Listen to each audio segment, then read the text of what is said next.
I'm Kiki Brown, and I live in an old, dilapidated estate on the southern border of the Gothic kingdom. Every single day, I practice my swordsmanship. Our family style is pretty basic, but it gets the job done. No one ever actually trained me, right? So I just kind of figure it out by myself, one move at a time. My only real companion is Lizzie, my little maid. She's probably around 11 or 12 years old. Kind of short, but incredibly hardworking, handling just about everything. The cooking, the cleaning, all that stuff. Today, she called me over for lunch. In her usual cheerful voice, black bread and mashed potatoes. She announced it like we were having some grand feast. Honestly, I could only sigh. Black bread is tough enough to chew when it's fresh, but by the next day, it basically turns into a rock. I'm genuinely worried that when I get old, I am gonna starve, simply because my teeth won't be able to handle it anymore. But hey, there's no choice, so I just eat what's there. This manor is pretty much all I have, and it's just me and Lizzie living here. We used to have an old butler who taught me how to read, write, and act like a proper nobleman. But as soon as I'd learned enough, my father summoned him back to run the main castle. See, I'm actually the eldest son of a baron. My mother passed away when I was little, so I was the one who should have inherited the title. But when I turned 3, I got desperately sick. Well, at least that's what everyone thought. In reality, I had suddenly awakened memories of past life. An adult soul basically woke up inside a toddler's body. And that massive mismatch nearly killed me. My health completely deteriorated, and no doctor could figure out why. Medicine did nothing, and tonics only made things worse. So, eventually, my father just gave up on me. He tied the knot with a noblewoman, and they ended up having a boy and a girl. My stepmother wanted her own kids, to get the whole inheritance. So she kicked me out to this dilapidated estate, right at the edge of our lands, to pretty much fend for myself. Dad didn't even try to stop her. Her family just had way too much clout. 9 years have dragged on since then. I'm 12 now, and I've spent all this time practicing in secret, utilizing our family's specialized breathing style to condition my body. It's kind of unrefined, though. It can only really take me as far as a high-tier knight, at best, but that was plenty for now. I passed 3 years as an apprentice knight, deliberately holding back, just letting my physical form catch up to my soul. Today, I finally resolved to make the leap. Right after lunch, I told Lizzie not to expect me for dinner, and then I slipped into my hidden chamber, sat down cross-legged, and commenced the breathing technique. I allowed myself to sink deeply into the cadence, as magical particles from the atmosphere drifted into my body, hardening my flesh and bones.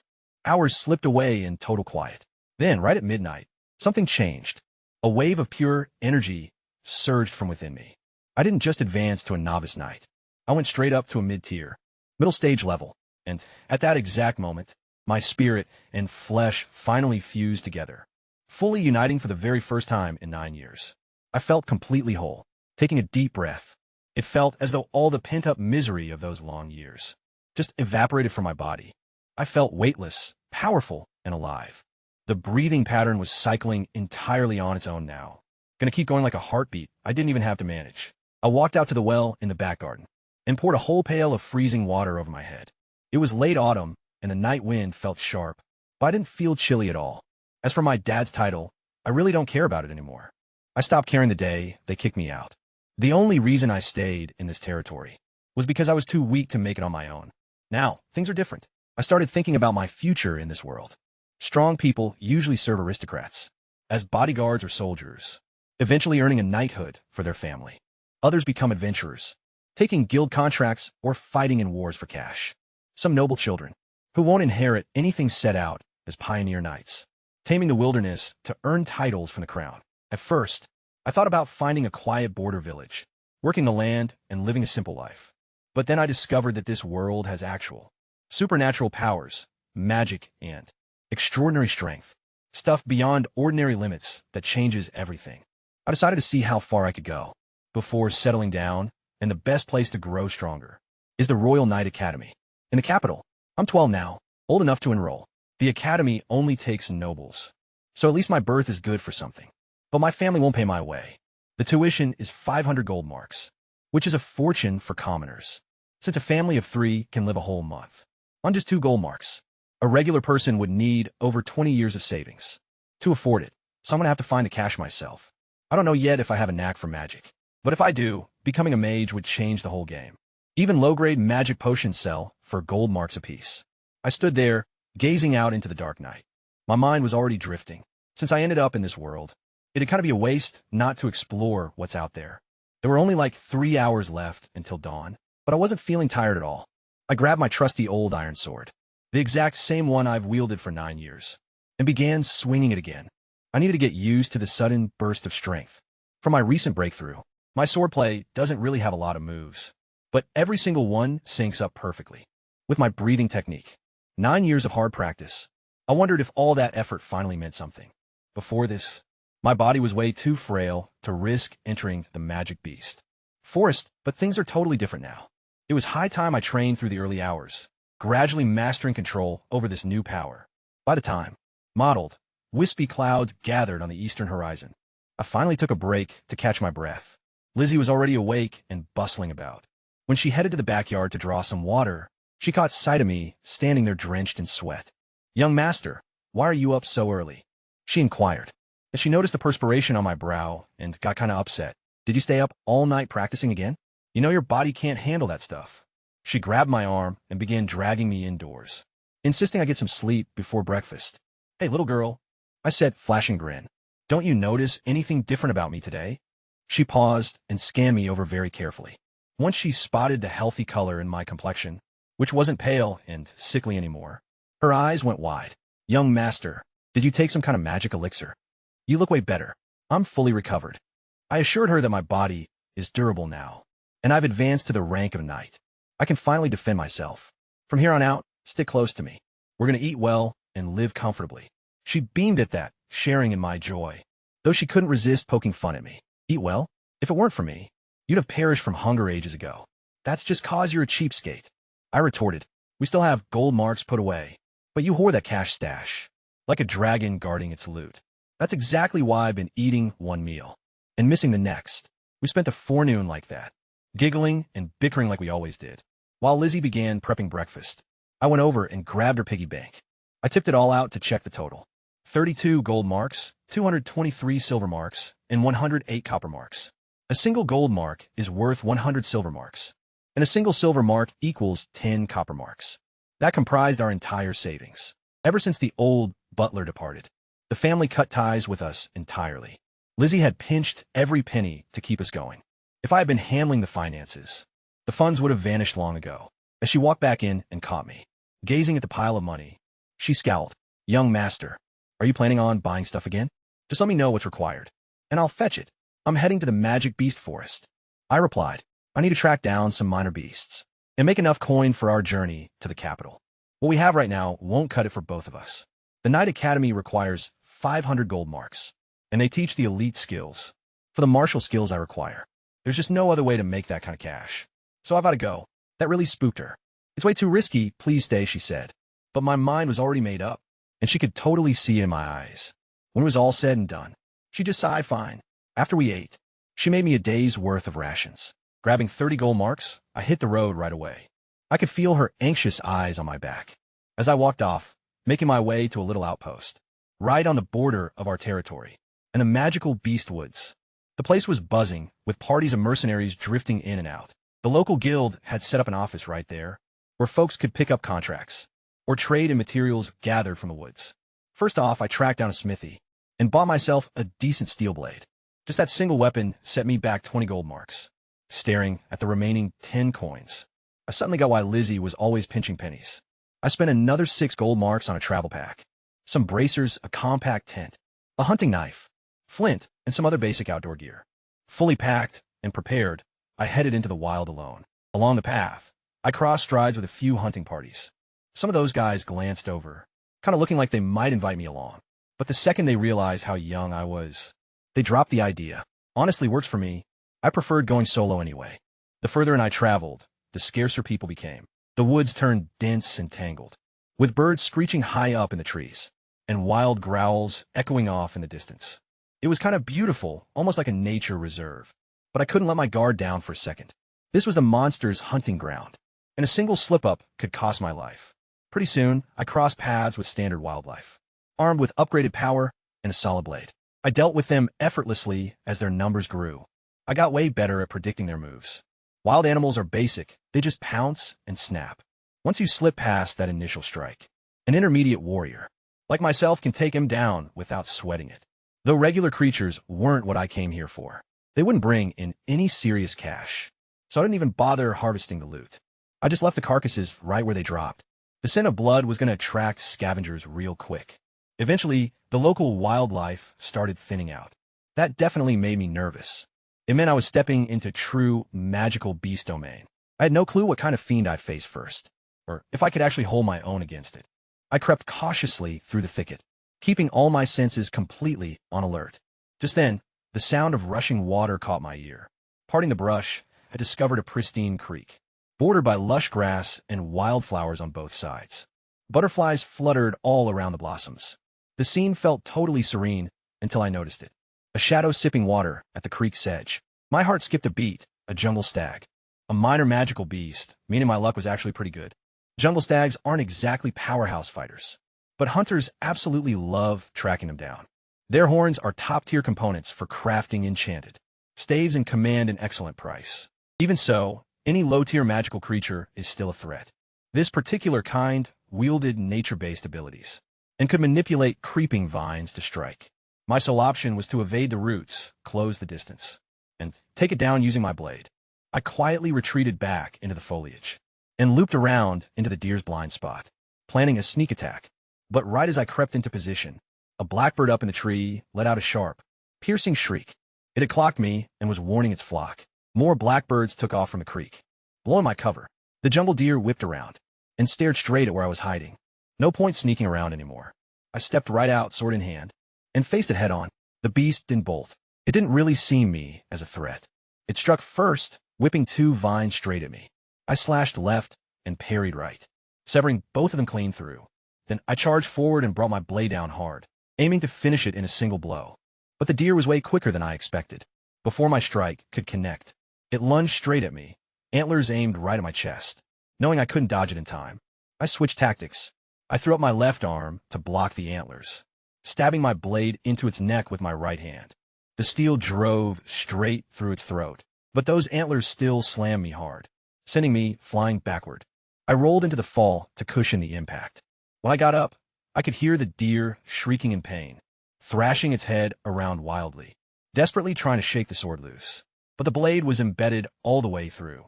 It was already done for. I didn't close in. I just stood back and kept watch. The more it struggled, the faster it bled out. In less than 15 minutes, its eyes went vacant and it collapsed onto the dirt. I waited a little longer just to be safe, then walked over and retrieved my sword. Shaking the blood off my blade, I grabbed the antlers. With a couple of quick slices, I cut them loose. Prize in hand, I finally let out a sigh of relief. Right then, the pain hit me. My left arm was throbbing. Taking off my arm guard, I saw it was all red and swollen. Honestly, without that guard, those antlers, gonna snap my bone clean in half. I sighed. Fighting close up like this was kind of rough. Too easy to get hurt. Now, if I were a mage, I could just strike from a distance and not have to worry about taking hits like that. I made up my mind right there. Once I hit the Night Academy, I checked if I had any real knack for magic. Stashing my prize away, I beat it out of there. The scent of blood down by the stream was getting pretty heavy. If I lingered, other magic beasts would come snooping around. Keeping on the move, I crossed paths with a few normal wild animals.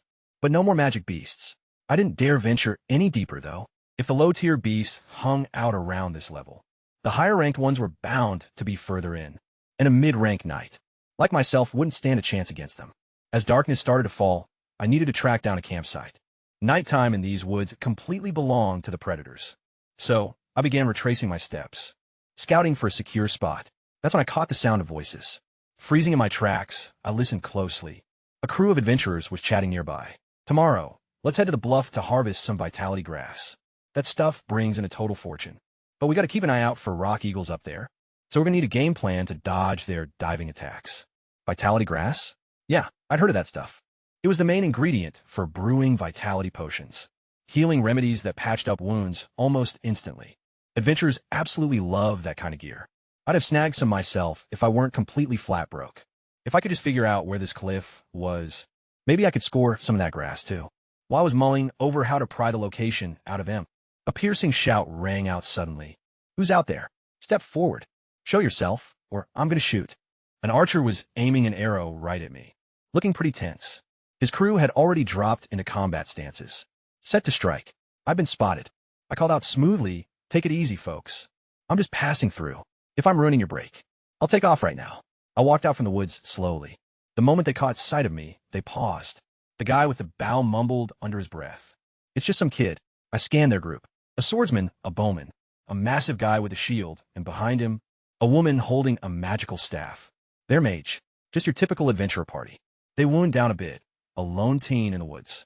Wasn't exactly a massive threat, you know? But the swordsman kept his guard up. Stay sharp, he whispered to the rest. This kid is a mid-rank knight. The big shield bearer raised an eyebrow. A mid-rank knight? Seriously? Is some noble brat out here playing adventure? He seemed more amused than worried. They had the numbers advantage, after all. We gathered around the fire that night and discussed tomorrow's strategy, heading to the ridge to harvest vitality grass. We were all just freelancers trying to make a buck, so there was no point in hostile vibes when we could just back each other up.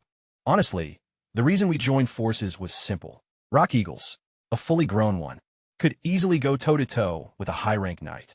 The toughest guy in their squad was Lisaki, a mid-rank knight, same as me. They couldn't risk me causing trouble or stuff like that, while they were occupied on the cliffside. Plus, I really needed the supplies. So they asked me to tag along, and I said yeah. I hung out by the fire, but passed on the food they offered me. I just stuck to my own dry rations, because you can't be too careful around strangers. That big guy with the shield, Callum, was the chatty one. He asked me why a kid like me was wandering the magic beast forest alone. I gave it to him straight. I just advanced to a new tier, and came out here to train and gather some materials. Chatting with Callum helped me get the lowdown on the whole crew. Lisaki, the swordsman, was their leader and primary vanguard. A mid-tier knight, Callum was a novice-rank knight holding down the defense. The archer went by Ricolas, their long-range fighter, and the woman carrying the magic staff was Amanda, who knew some basic recovery magic to patch up minor injuries. Callum was past 40, while the others were all in their early 20s. At that age, being a beginner or mid-tier was pretty standard. So when they realized I was only around 12, and already a mid-rank knight, they figured I was the son of some noble house. But as they dug deeper into my situation, cast aside by my family, living in a dilapidated manner, their vibe changed from skepticism to pure sympathy. Once darkness fell, the party split into 2 watches for guard duty. I didn't crash with them. Instead, I spotted a huge tree nearby, scaled it, and set up a crude little campsite on a sturdy branch. Callum tracked my movements and mumbled, "Young but sharp. That's the kind of kid who'll actually survive." I slept pretty lightly and woke up at daybreak. The early sun beams filtered through the trees in gentle, reddish streaks. After getting some rest, all my exhaustion was completely gone, and my left arm felt pretty much healed up. We grabbed a quick bite and made for the cliff. Once we got there and peered over, I spotted quite a few nests built right into the rock face. The Rock Eagles' territory. The vitality grass was growing maybe 10 meters down from the edge, situated right over the nests, so anyone climbing down to grab it would look kind of like they were raiding the eagle's home. On top of that, the birds actually used the herbs themselves to heal up their own wounds, meaning they protected it fiercely.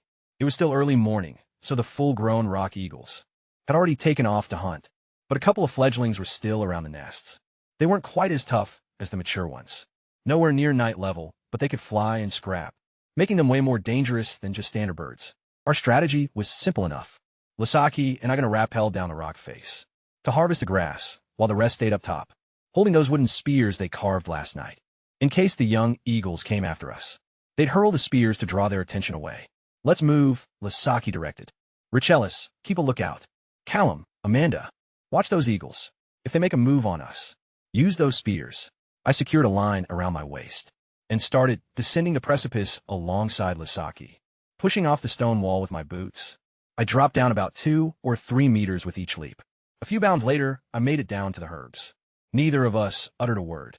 We just started harvesting as quickly as we could. The patch was scattered all over the vertical cliffside, forcing us to sway back and forth on our lines to get a better grip on it. But then someone accidentally dislodged a few pebbles. The rocks went tumbling down the cliffside and caught the attention of the eaglets down below. A bunch of them took off right away and spotted the pair of us dangling on the wall. One of the eagles let out a piercing screech and dived right at us, but the crew up top was ready. 2 spears went flying through the air.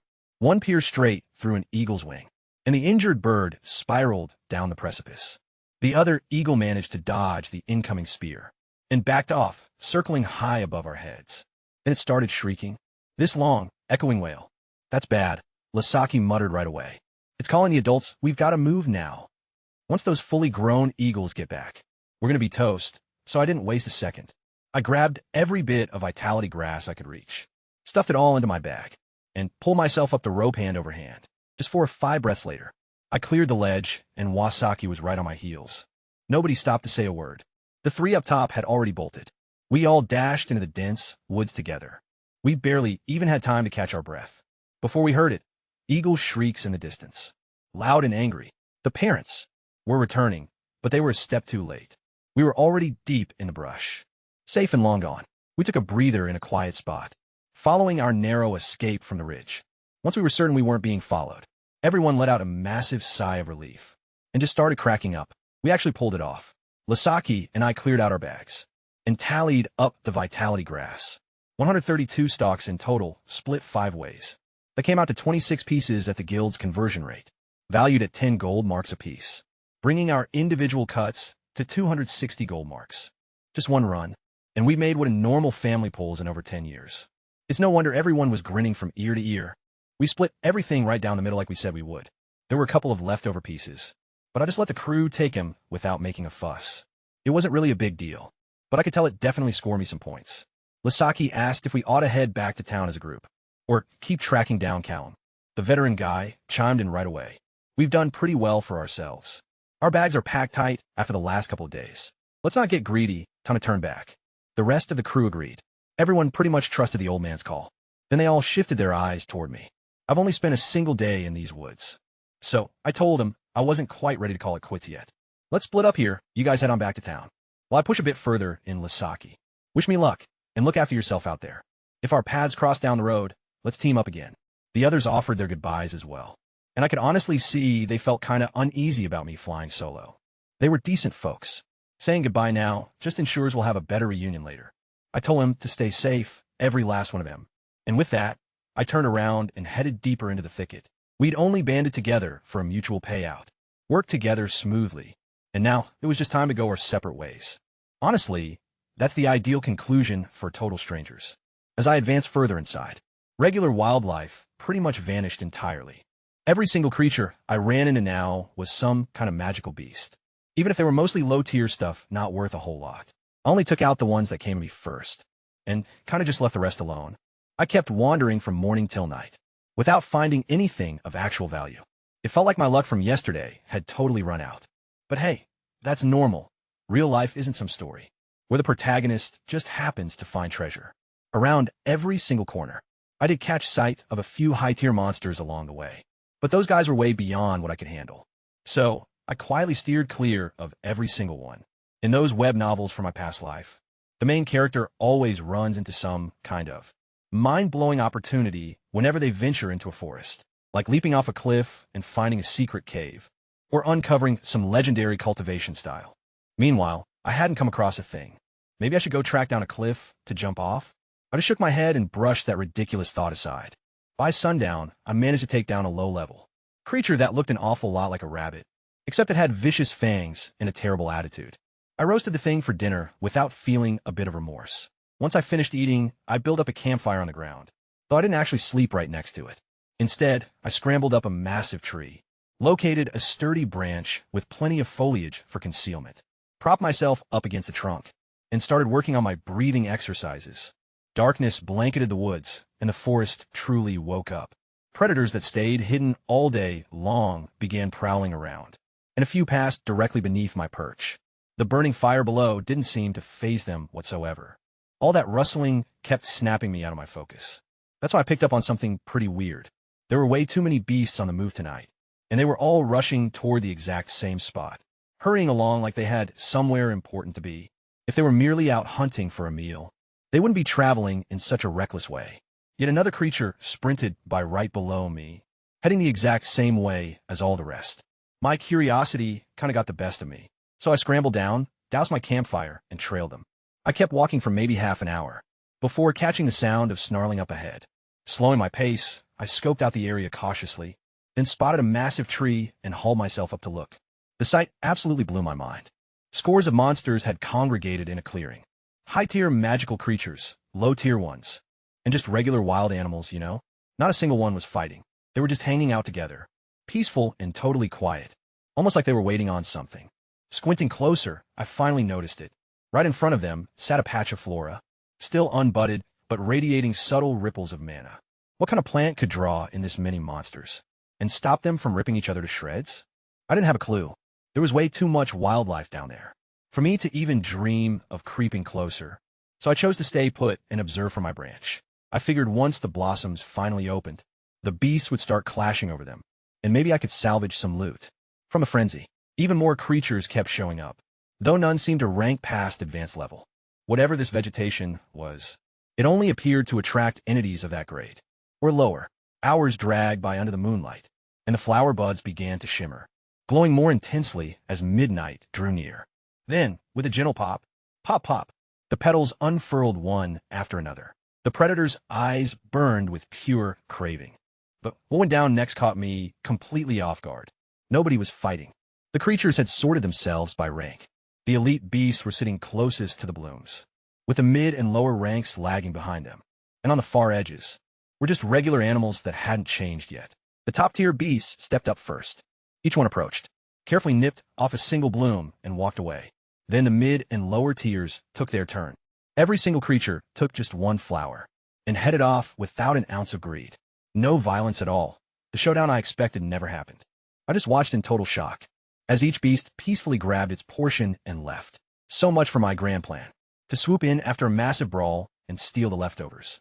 There wasn't any clash. These magical creatures were way more polite than most folks I've run into. As the crowd started thinning out, I figured I'd track one of the beasts to see what those flowers actually did, you know? I picked out a low-tier, antelope-type thing and followed it from safe distance. Once it felt secure, it gulped the blossom down whole. Maybe a minute later, its power completely spiked right before my eyes. It shot up from low rank all the way to high rank. My heart began to pound. A plant that could actually make beasts level up like that. Stuff like that would be worth a fortune. I hurried right back to the clearing. But when I got back there, I noticed some of the ordinary wildlife that had eaten the blooms had transformed into low-tier, magical creatures. That kind of made me stop and think. Maybe it wasn't a rank-boosting herb after all. Maybe it helped living things shatter the natural boundaries of their species. For monsters, rank-ups usually just came from eating enough over time, unless they hit their species' ceiling. These flowers seemed to shatter that ceiling. But what would they do to a human? I had no idea, and I wasn't about to test it on myself. The beasts were thinning out. I stepped into the open, hand on my sword, and walked toward the remaining flowers. The animals around me watched, but didn't attack. Maybe they sensed my strength, or maybe they just didn't want to fight near the flowers. I picked 3 blooms, tucked them away, and backed off slowly. The remaining animals each grabbed 1 flower and disappeared into the darkness. No fighting, no aggression, just like all the others. Once I was far enough away, I climbed a tree and waited for every last creature to leave. While picking the flowers, I had noticed something. The herb garden looked too neat to be natural. The plants were spaced in a pattern. This had been planted by someone, a cultivated garden now long abandoned. That got me thinking. Whoever planted these herbs was probably a mage. If I searched the area, maybe I'd find something they left behind. By dawn, the beasts were all gone. I climbed down and started looking around. Near a massive tree, I found scratch marks on the bark, clear signs that someone had lived here. Then my foot broke through a rotten plank, hidden under fallen leaves. A shaped, cut board definitely made by human hands. The ground near the big tree was slightly raised. I pieced it together. There had been a wooden cabin here once, but it had collapsed and rotted away over the years, buried deep under piles of dead leaves. But I wasn't going to leave empty-handed. Using my sword like a shovel, I started digging. Little by little, buried objects began to appear. Mostly just everyday stuff, nothing valuable. Then, I stumbled upon a skeleton. The cabin's owner, dead for who knows how long. It all made sense now. The owner passed away. The cabin rotted, and the herb garden went wild. And as for why the beasts lined up so politely to get their share, that was probably just a habit. The owner had trained into them while alive. Magical beasts live for a really long time, so the routine simply carried on, even long after their master was gone. I took a closer look at the skeleton, and noticed something on one of its finger bones. It was a ring set with a gemstone. I picked it up and wiped away the grime. It shone like brand new, without a speck of rust or tarnish. Could this be a dimensional ring? A storage ring would totally explain why. The cabin didn't have anything valuable inside. The owner must have kept all there. Important stuff stashed inside the ring. I channeled my battle energy into the ring, and instantly I could feel an inner space. It was the real deal, a dimensional ring, with roughly 10 cubic meters of storage space. I quickly refined it, binding it to myself, then took a peek at what was inside. Several books, dozens of elemental crystals, a magical staff, some dark robes, and various personal belongings. I could barely hold back my excitement. Just those elemental crystals alone were a massive find. A single crystal was worth 100 gold marks, and I only needed 5 to pay for the Night Academy. Not to mention the ring itself. An item like this went for around 1,000 crystals, and you'd almost never see one up for grabs. Only grand mages possessed the power to forge them, and the space element crystals required to craft.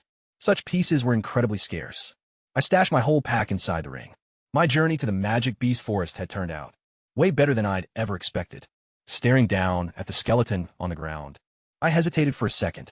Well, I did exhume you, I muttered under my breath. The least I can do is reinter you.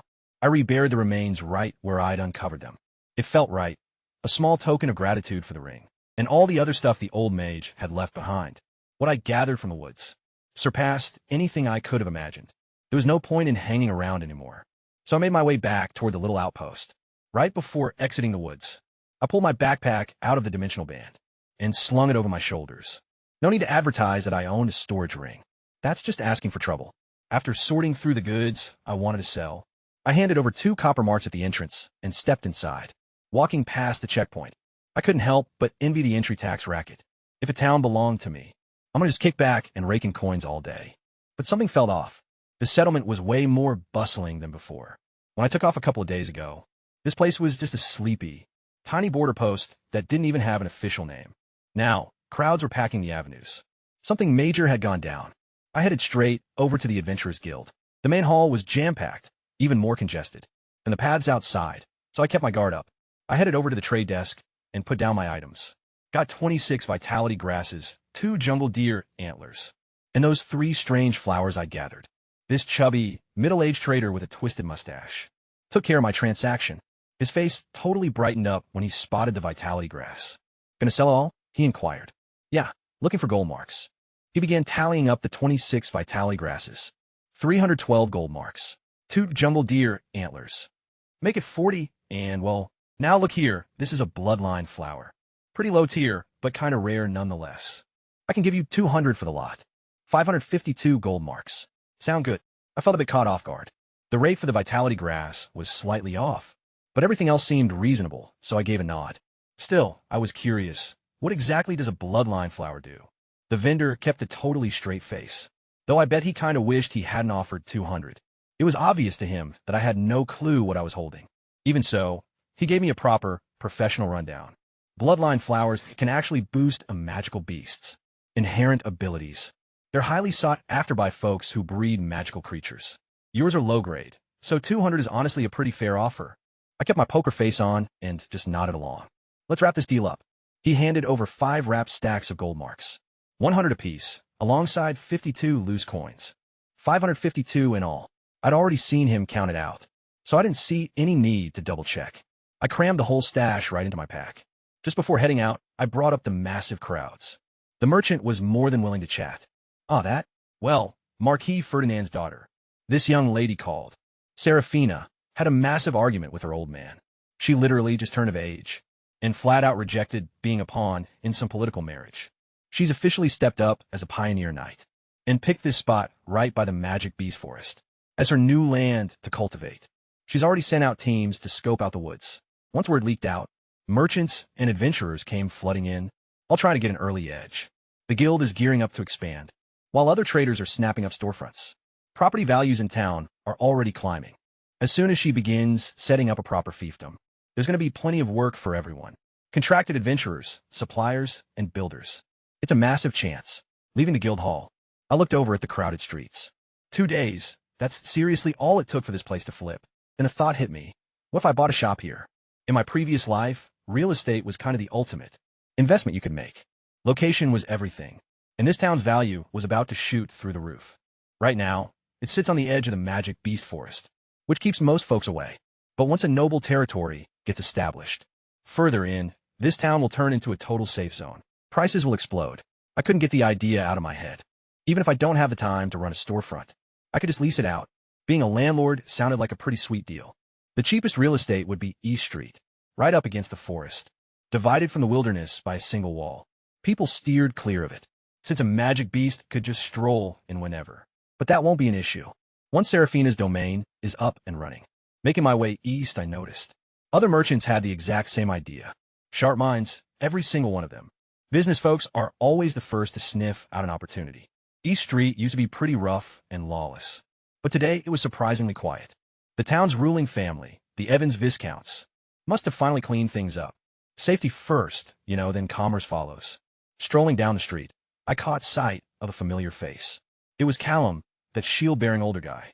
From the adventurer crew I'd teamed up with a couple days ago. "Hey, Uncle Callum. What a coincidence running into you here." I called out. He spun around and grinned the moment he saw me. "Keiki, good to see you. My friend, what an honor to cross paths again. What brings you over to East Street?" He offered, "If you need a local guide, I can help." Turns out Callum was actually a resident. He'd been living on East Street for years. As a knight, he could easily hold his own, even in a shady neighborhood. When I mentioned I was looking to buy a storefront, he paused to think for a second, then said, "If you trust my word, I know a spot I can recommend." "Really? Lead the way." He guided me to the far edge of East Street, pretty much outside the main area. Altogether, I could hear the rhythmic clanging of metal, echoing from a blacksmith's forge. That kind of threw me off. A smithy shouldn't be struggling to get by, especially now, with a nobleman arriving to develop the district. Iron tools, weapons, and stuff like that should be booming. A place like this oughta be a total gold mine. "Blake, get out here!" Callum yelled. "Didn't you say you wanted to sell your place?" No reply came, just the continued pounding. Callum stepped inside and headed toward the back forge, while I waited out front.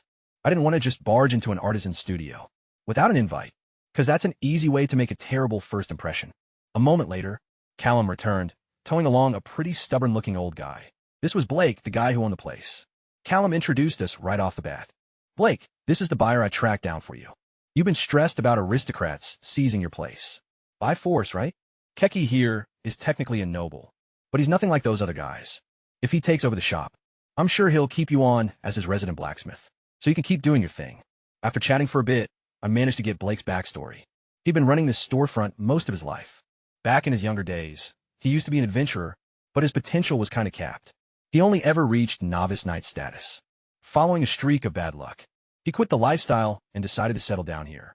Cut to now, he had a son, and the pair of them managed the business together. His physical power had waned with age. He couldn't even maintain his beginner knight rank anymore. That vulnerability turned him into a target. Once word got out that a noble was redeveloping the district, property values skyrocketed. A few local traders, bankrolled by low-ranking lords, showed up and tried to bully Blake into selling low. They put up 1,000 gold marks for a property easily worth 3,000. When Blake turned them down, they hired goons to intimidate him. Blake actually wanted to sell, just at a reasonable price, and to someone who wouldn't push him around, which is exactly where I fit in, though buying this place meant I'd likely have to clash with whichever aristocrat was pulling those merchant strings. I looked at Blake and said, I wanted to check out who they were before diving in. Blake was glad that he actually took me seriously, instead of looking down on me just cause of my age.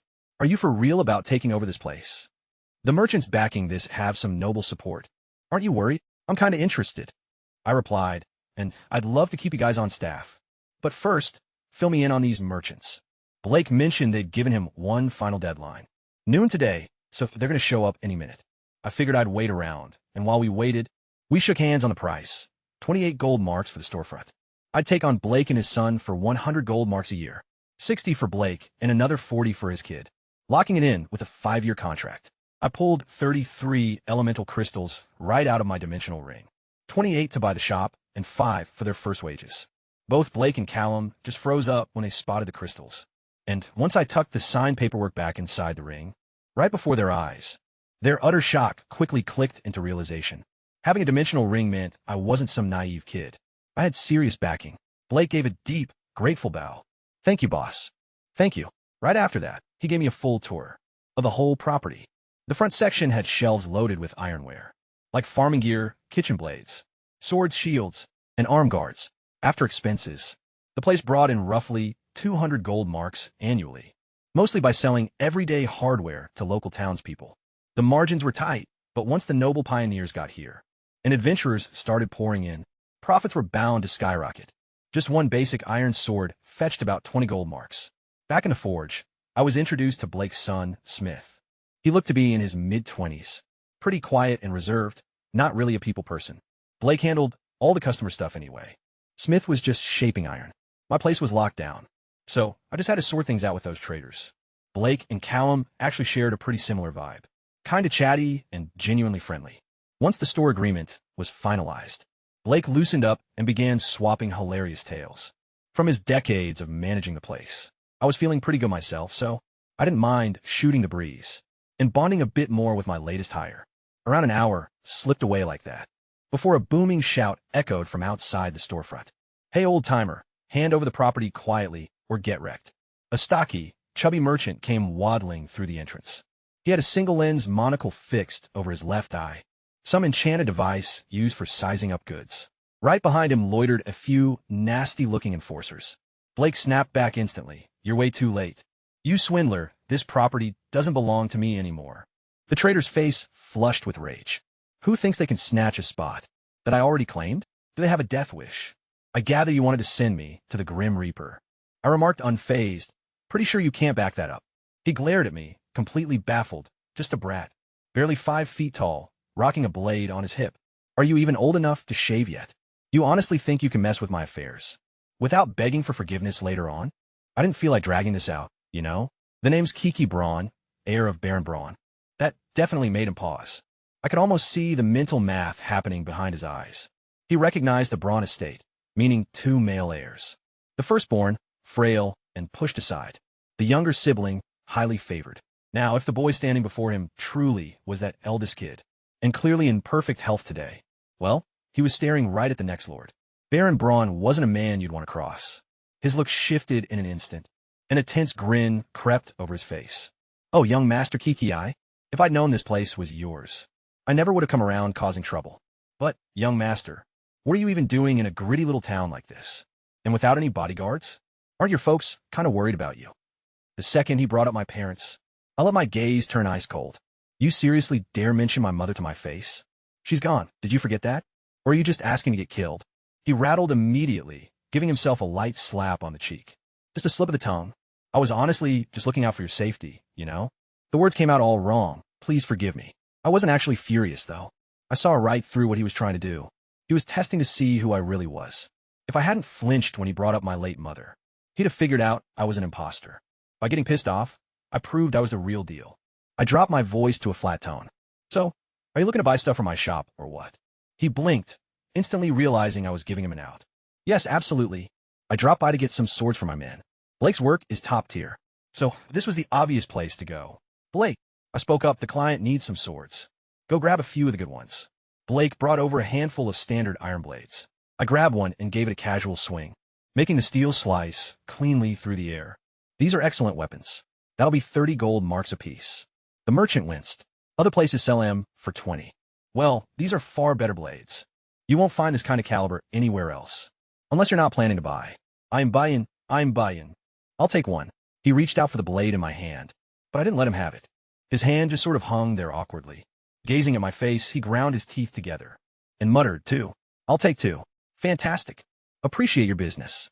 Grinning warmly, I passed the weapon over to him, while Blake fetched a second one. The merchant shelled out 60 gold marks, with a miserable look, then turned around to leave.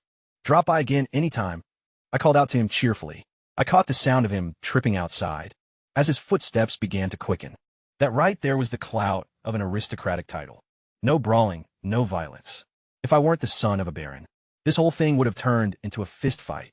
Sure, I could have dealt with his goons, but a peaceful outcome was always the better option. With the boutique safe and the hazard dealt with, I instructed Blake to keep managing everything just like he used to. I left him 20 elemental crystals as a backup fund. In a single day, I'd gone through 53 crystals total. The ring's previous master had left behind 68, so now I was down to 15. I'm gonna have to be way more tight-fisted from now on. That thought instantly made me picture Lizzie and her stingy habits, protecting that piggy bank like her life depended on it. I couldn't help but chuckle. Honestly, maybe she was right all along.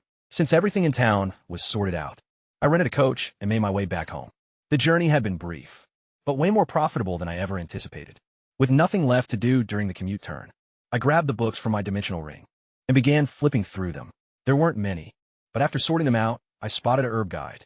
It covered basic info on common flora, clearly meant for novice mages, though it's still worth committing to memory. Next, I came across one called the Universal Method of Magic Condensation, and my heart practically leaped right out of my chest. I'd actually been planning to track down this exact type of material at the Night Academy, and yet here it was, just sitting inside a dead guy's ring this whole time. Another volume contained a few low-tier spells, fireballs, water spheres, and wind blades. Just straightforward magic spanning various elements. Pretty entry-level stuff, but just what I needed. The rest turned out to be the mage's private notes and research logs, with most pages focusing on magic, beast bloodline awakening, which seemed to be his main area of expertise. I was happily scanning through everything when the carriage suddenly jolted violently. The driver had abruptly yanked the reins, and I nearly slammed face first into the window, but managed to steady myself just in time. Before I could even ask what was going on, shouts echoed from outside about bandits. Stepping out, I stood up on the carriage shaft to get a look.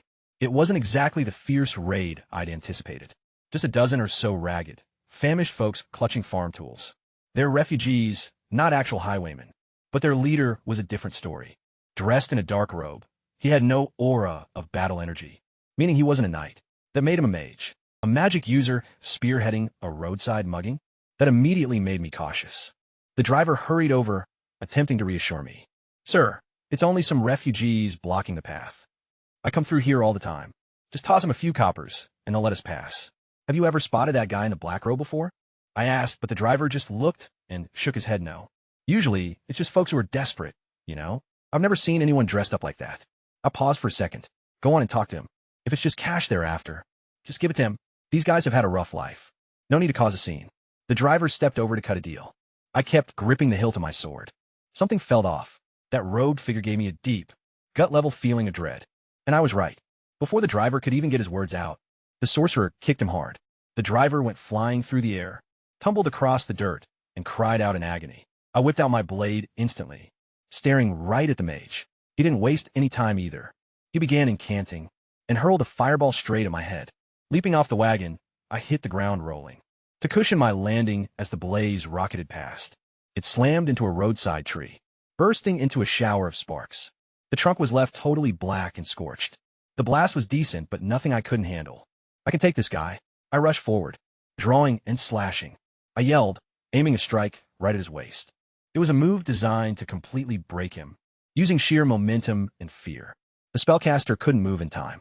He kind of panicked, totally blindsided by how fast I countered. My steel sliced right across his torso, pivoting on my heel. I prepared for another strike when I caught his hoarse voice. Hey, no fair. You've got a weapon. But you shouted draw slash. You cheater. You didn't even finish. I brought my blade down in a final blow, and he just crumpled.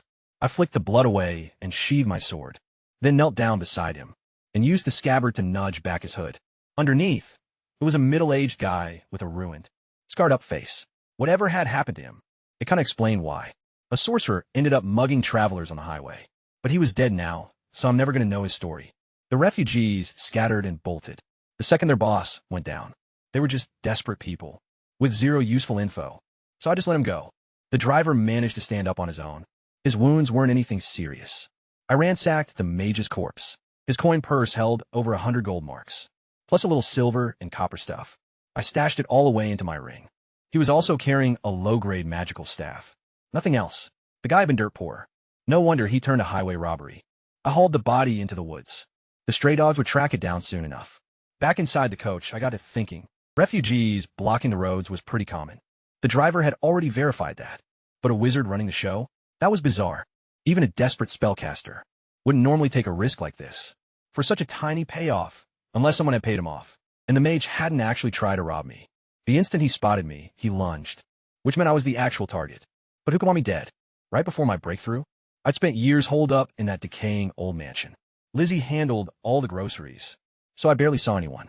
I hadn't crossed a single soul, yet someone had still sent that guy after me. It was totally calculated. Those refugees were just a front, recruited on the fly. Even if I grabbed and grilled them, they wouldn't have known a thing. That's exactly why I didn't bother stopping them. I just shook my head. Not enough clues to go on. I couldn't quite figure it out. but whoever was pulling the strings would definitely try again. I'm gonna need to keep my guard up from now on. Heading back home, I dropped by a local market in our area and picked up some meat, warm clothes, and treats for Lizzie. She'd been scraping by on next to nothing for ages, pinching pennies so much she wouldn't even buy her favorite sweets. But now that I had some actual cash coming in, I wasn't about to let her live like that anymore. Lizzie first came into my life when I was 9. The old butler noticed how quiet and isolated I was, since there weren't any kids my age around. So he purchased a young girl from servant broker. Though she was kind of lazy from that point forward, she took care of everything for me. My meals, my wardrobe, and all my daily routines. When I returned to the estate, she wasn't there, likely out running errands. I unpacked the groceries and took a seat out in the courtyard pavilion, with that manual on how to condense magic. I reviewed the steps a few times, until I had the whole thing down, and then I started giving it a shot.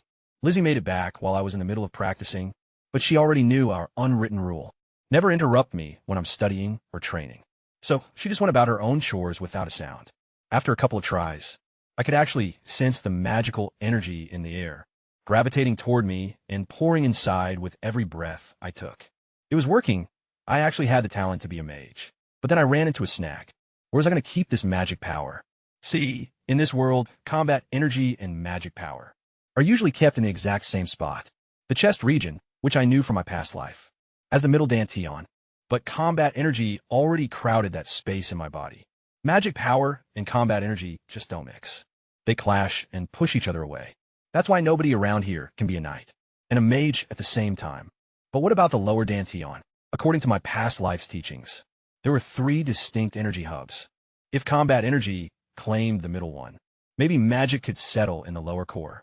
I figured I'd give a shot. I channeled a tiny strand of magic energy downward, guiding it past the middle dantian into the lower zone. The energy immediately scattered and faded, but it didn't hurt, so I kept at it, pouring more and more magic into that space. The energy slowly started pooling, and then, like a heavy lock snapping open, a sudden jolt vibrated through my lower belly. It felt kind of like a thunderclap. Deep inside me, the lower dantian unsealed completely. The magic energy, swirling inside, began condensing into real, usable magic power. I could actually feel it. A whole second reservoir of power, totally separate from my combat energy. I couldn't help but yell out, from here on out, I'm a close combat mage. Sure, training both paths is going to be slower, obviously, but once a wizard hits the rank of Grand Magus, their body automatically syncs with the surrounding magic particles at all times, basically training every single second of the day. But that was still a ways off. Right then, I was barely an apprentice mage, completely unranked. Knight training relied on breathing techniques, while mage training required meditation. I couldn't really manage both at once. Still, I wasn't stressing about the pace. My knight training didn't hit any roadblocks, just a slow and steady build-up, until the next breakthrough happened naturally. I kept practicing, until the mana in my lower dantian stabilized, and stopped leaking. Then I finally opened my eyes. Lizzie popped up right away, practically bouncing with excitement. Young master, when did you get back? And why'd you buy so much food? Don't you know we don't have any income? Or did you actually make some cash out there? She wasn't actually mad about the spending. Honestly, she looked pretty thrilled. Those sweets were definitely doing their job.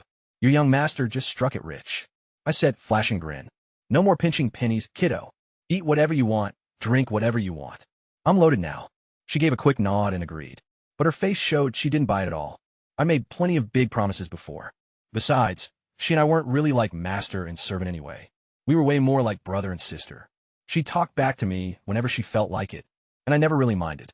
Well, since you got some black pork, I'll whip up a pork and potato stew for dinner, she said, cutting me off before I could brag any further. Make it early, I told her. After we eat, come over to my room. I've got something to tell you. Oh, and don't forget to eat those treats. I got them specifically for you. She gave a nod and took the pork into the kitchen. Since I had some free time before dinner, I grabbed that book on elementary spells. Reading it kind of showed me how magic actually functions. Whenever a spellcaster casts something, they incant to center their thoughts, and then tap into their own inner mana to link up with the magical particles floating around you. The chanting helps the caster focus up, just enough to bundle the right kind of energy together and mold it into whatever effect they want. Making a fireball, works by channeling your inner power to gather fiery elemental specks out of the air, shaping them into a sphere and launching it at a target. Through sheer concentration, your inner mana acts like a key. That unlocks the surrounding elements. Everyone has their own unique connections with different forces, which is why casters choose a path. Like pyromancers, hydromancers, and stuff like that.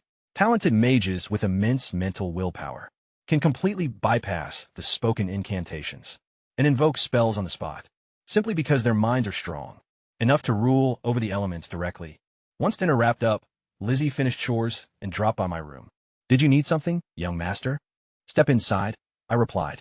"I've got this manual on magic practice here. Look it over a couple of times, and then see if you can manifest some mana. Let's find out if you've got a knack for it." Lizzie had stuck by my side since I was 9 years old. The previous butler brought her in to keep me company, back when I was discovering how to read, write, and study high society manners. I always had her pull up a chair to study right along with me, and she actually turned out to be incredibly smart. She caught on way quicker than I did, even though I had a whole lifetime of old memories to lean on. A total natural-born prodigy. I'd already attempted to guide her through night training, but she barely had any knack for it. After a ton of time, she'd only managed to hit trainee level. So, I want to see if magic might be a better fit for her instead. If magical aptitude was linked to willpower, then someone as bright as Lizzie should do great. I saved one of the magic staffs for my journey, just for her. As for me, I intended to bypass staffs altogether and focus strictly on boosting my mental focus until I could cast spells without saying a word. That was the only way to make a battle mage style actually work. Blindsiding your opponent with instant magic right in the middle of a sword fight. While I was daydreaming about future fighting tactics, Lizzie had already set the volume down, sat cross-legged on the mattress, and given it a shot. I just watched in absolute shock. The magical particles drifting around surged right toward her, like they'd just been waiting for a cue. They flooded into her body and turned into raw mana at a crazy fast pace. Within minutes, the total amount of magic stored inside her had already overtaken mine. I could only shake my head. It made sense, though. Her knack for learning stemmed from incredible mental strength. A strong mind meant an intense sensitivity to magic. Give her the right approach, and she'd just fly with it. She kept at it for over an hour, before the mental exhaustion finally kicked in. She opened her eyes with a huge grin. "Young master, I think I actually became a mage." "Not just think," I replied. "Based on the text, you're officially a trainee mage now. Just keep expanding your mana reserves, and you're going to rank up in no time. Honestly, I don't even know where your limit is. Try meditating every night before bed to practice. Call it quits when you get tired, and never push past that. You're going to end up hurting your mind and body." "Got it," she replied, sounding super happy. I pulled out the beginner's spell book and a magical staff from inside my ring. This book contains beginner-level spells. Commit them to memory and practice whenever you can. Use this staff, to help you cast stuff easier. After that, I handed her 100 gold marks. I made a bit of cash on this journey. "Take this and enjoy it. No more pinching pennies." "Aren't you going to keep any for yourself?" "I've got plenty left. This is just a fraction of it. Buy whatever you like."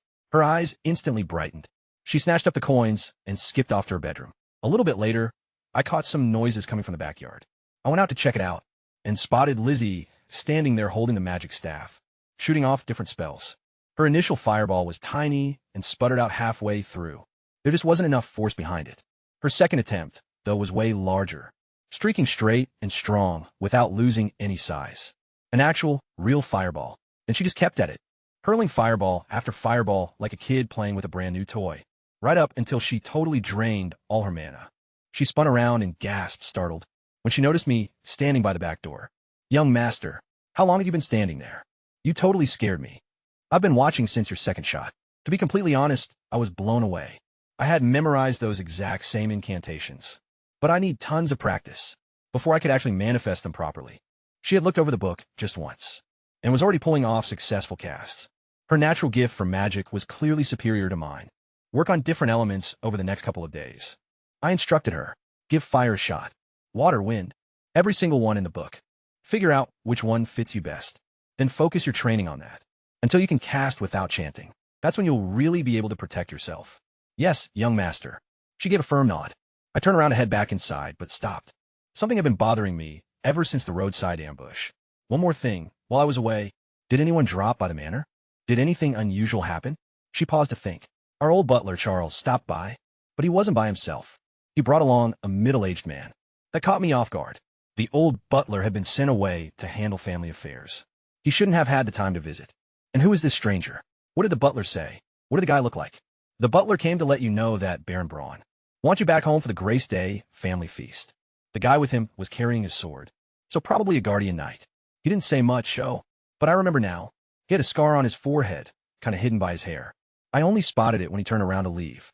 He was pretty mean, she went on. When I mentioned you weren't home, that man got aggressive and demanded to know where you'd gone. I didn't think much of it, so I just told him you went to the magic beast forest. Her face suddenly lost all color. Young master, I gave away your location. Are you mad at me? I stepped forward and ruffled her hair. It's fine. Me heading out isn't exactly a huge secret. Don't stress about it. Go get some sleep. She gave a nod and headed out, but once she'd gone, I just stood there pondering. The old valet's unexpected arrival. That scarred stranger tracking down my whereabouts. And on top of that, a sorcerer blindsiding me on the path back from the woods. The timing felt a bit too perfect, Someone had definitely put that dark-cloaked mage on my tail. And now it was kind of starting to click, just how they figured out where I was. I couldn't sleep that night, just lying there reflecting. My dad, Baron Braun, the guy who cast me aside years ago, all of a sudden wanted me at the Grace Day family feast. Why would he suddenly care about me? Who exactly was that scarred warrior? Accompanying the elderly butler? What was his deal? And then, during my very first outing, a wizard tried to take me out on the journey home. Was he acting on someone else's peril? I kept sorting through all these pieces in my head. The Baron's sudden request was likely tied to me turning 12. At that age, kids from noble families are supposed to enroll in the Royal Knight Academy. Up in the capital, it's framed as an educational track, but the crown's actual goal is conscription. Every single year, the graduates get drafted into the Royal Army. So the academy is pretty much just a breeding ground for future troops. Even if the Baron hadn't reached out to me, I was already planning to head back next spring anyway. I required a specific thing from him, an official aristocratic sponsor letter. That's your ticket for getting into the academy. Wealthy merchants who want their kids in have to purchase these papers from aristocrats, and the crown restricts how many each lord can hand out, depending on their title, which makes them incredibly pricey and tough to secure. Some lords even put theirs up for auction and stuff like that. Regarding that knight accompanying the butler, I still didn't really have enough to go on, since he was traveling with the old man. He was probably someone from the Baron's own land, maybe one of the Baron's personal bodyguards or something. I'm gonna have to keep an eye out for him at the family dinner. Someone wanted me dead, and I had no clue who it was. That feeling of being completely in the dark, like being a target, without knowing where the shot would come from. It was seriously unsettling, but stressing out about it wouldn't fix a thing. The only real solution was just to get stronger. In this world, raw individual power decided everything. That's exactly why the nobility stayed in control. They commanded the most powerful warriors. Heading back to my room, I sat down cross-legged and started cultivating my battle aura, relying on the house breathing method. Following the real combat experience over the last few days, my knight rank had finally stabilized. It was time to push forward once more. I woke up early the following morning and headed out to the backyard pavilion to practice gathering mana. I'd worked out a solid routine, battle aura training late at night, and magic practice in the morning, advancing both paths side by side. After meditating for about an hour, I stood up and walked to the clearing to practice my swordsmanship. Our family style only had a few techniques, but they were effective. They went hand in hand with the breathing method, so constant repetition was the only way to master them. I also searched through my past life's memories to recall some Tai Chi sword routines. Without a corresponding breathing technique, though, they weren't all that powerful on their own. But after messing around with it, I managed to weave some defensive tactics into my usual combat form, mostly for deflecting momentum. Around here, swordsmanship is purely designed for lethal execution, so adding ways to parry and stay alive felt pretty smart. Since I was pursuing both the knight and mage paths, I started brainstorming how to merge spellcasting with blade work during a real fight. That kind of thing wouldn't happen overnight. It's going to take endless practice. For the time being, the main goal was becoming a legitimate mage. Right as I was totally lost in sword drills, Lizzie showed up. Young master, breakfast is served. I hadn't even realized what time it was. As we sat across from each other at the table, Lizzie suddenly recalled something. Young master, the ground beans in the yard should be ready. Time to harvest potatoes. I corrected her automatically. They're called potatoes. People in this world refer to them as ground beans, but I could never stop myself from using the term. I remembered from my previous life. Potatoes grew effortlessly and yielded massive crops, making them a core food source out here. Hearing that they were ripe made me genuinely thrilled. Ever since the Baron cut us off, Lizzie and I had been getting by on a few hundred gold marks. That amount should have lasted a lifetime. If we'd been thrifty, but I've been spending way too freely. Within just a few years, we were down to our last few dozen coins. This recent journey had completely drained the rest. If our trek into the woods hadn't paid off so heavily, we'd have been in serious trouble. Let's go harvest them after we eat, I remarked. I'd planted them entirely on a whim, just burying sprouted potatoes in the old flower bed and stuff like that, just to cut down on grocery costs. The dirt actually turned out to be incredibly fertile, so the spuds grew pretty massive and plump, with a few even weighing over a kilo. Lizzie and I had eventually transformed the whole flower garden into a full-on potato patch. It wasn't huge, maybe 100 square meters or so, but it yielded somewhere around 2,000 kilograms, which was plenty to keep us fed all winter long. That little project ended up saving us dozens of silver marks. Lizzie checked on that patch nearly every single day, so when she heard they were finally good to go, she wolfed down her breakfast way faster than usual. Back when I first arrived in this world, all I wanted was to travel around and see everything, but my broken body completely ruined that dream. So I compromised on a much quieter lifestyle, prep a little plot of land, grow some crops, and just live a peaceful life. Planting those potatoes was one of the few simple pleasures I had. But now, everything was starting to shift. My health was restored, my strength was returning, and that restless urge inside my chest, the one I'd kept buried for years, was waking up again. Though I didn't know at the time, some serious stuff was going down. Back at my father's fortress, my stepmother, Isabella, was absolutely livid. She had dispatched someone to finish me off, that scarred paladin named Holt, who had joined her household as part of her dowry. When she originally wed my father, he served as her personal protector. That sorcerer on the road had been her idea, too, and since the ambush ended up failing, she commanded Holt to give it another shot. He was supposed to either take me out quietly, or at least guarantee I stayed bedridden, giving her own son, Ron, enough time to grow up and lock down the inheritance. In the meantime, Ron, my little half-brother, was just an 8-year-old kid with no clue about any of this. He was practicing high society manners with Charles, our old butler, excitedly asking questions about me. He hadn't seen me in ages and wanted to send some presents over. The kid even wished he could come visit, but Dad wouldn't let him leave the castle grounds. He was just a boy who really missed his big brother. Charles, that old butler, was fully aware of the situation. He'd been working for the Braun family for 2 generations, watching my father grow up, and then looking after us. He'd already filled my father in on Isabella's plotting. Definitely a dangerous move for a servant. At this point, all he could do was pray the Baron would put a stop to it. As for my father, he was standing by a high window in the fortress, gazing over toward Isabella's apartments.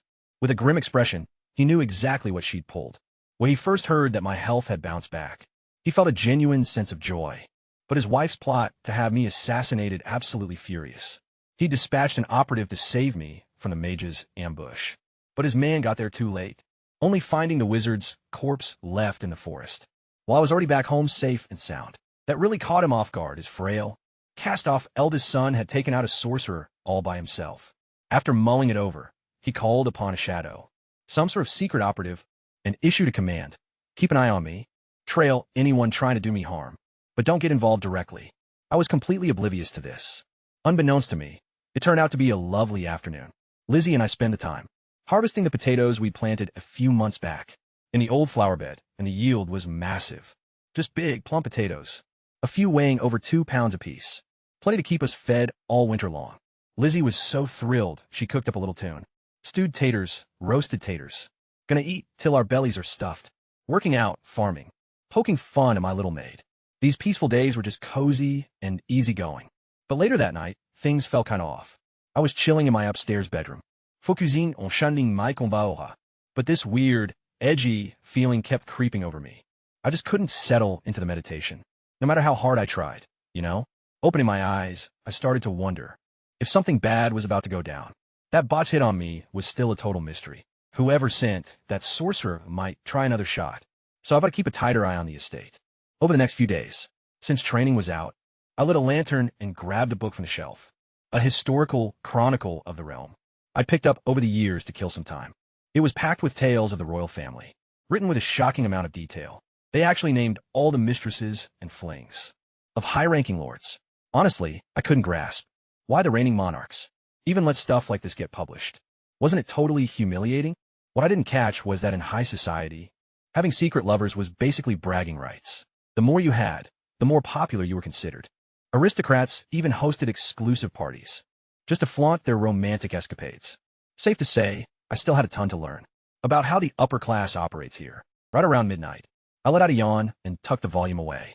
Then I crawled into bed and blew out the light. That's when I caught it. This thing rushing toward the estate from out there. My mid-tier night senses detected it easily. Sharper hearing, a keener sense of smell. And even in the dimmest lighting, I could see stuff almost like it was daytime. An intruder was closing in. I grabbed my blade and slid it out quietly, then bundled the covers on my mattress to make it look like someone was sleeping before slipping behind the drapes next to the bed. A dark silhouette vaulted up to my window. It was late autumn, so the panes were shut tight, but a blade slid through the frame, using paper to pop the latch right open, and the figure slipped inside without making a sound. He shut the window behind him just as silently. If I'd just been some regular guy, I never would have picked up on it. But I wasn't ordinary. I was totally ready. The shadow darted to the mattress and plunged his sword straight down, piercing the blankets and hitting the wood underneath. A fatal strike. He was going to finish me. But right away, he froze. No resistance, no flesh. He realized it was a setup a second too late. I brought my sword around with both hands from the flank, aiming straight for his neck. He wrenched his weapon from the bed and parried. Just in the nick of time. That impact told me everything I needed to know. He outmatched me in power, a high-tier knight. A single strike wasn't going to cut it. I had to shift gears, so I thrust out my left hand, swiping right at his face. He flinched backward instinctively to avoid it, and that's when I pulled out my trump card.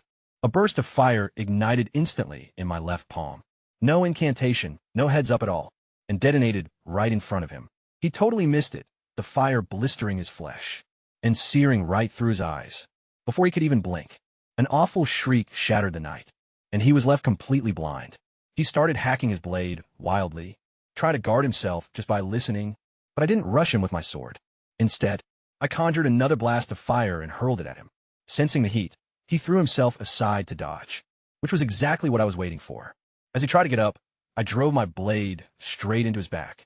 The steel passed right through his torso and pierced out his chest. I could feel his life slipping away.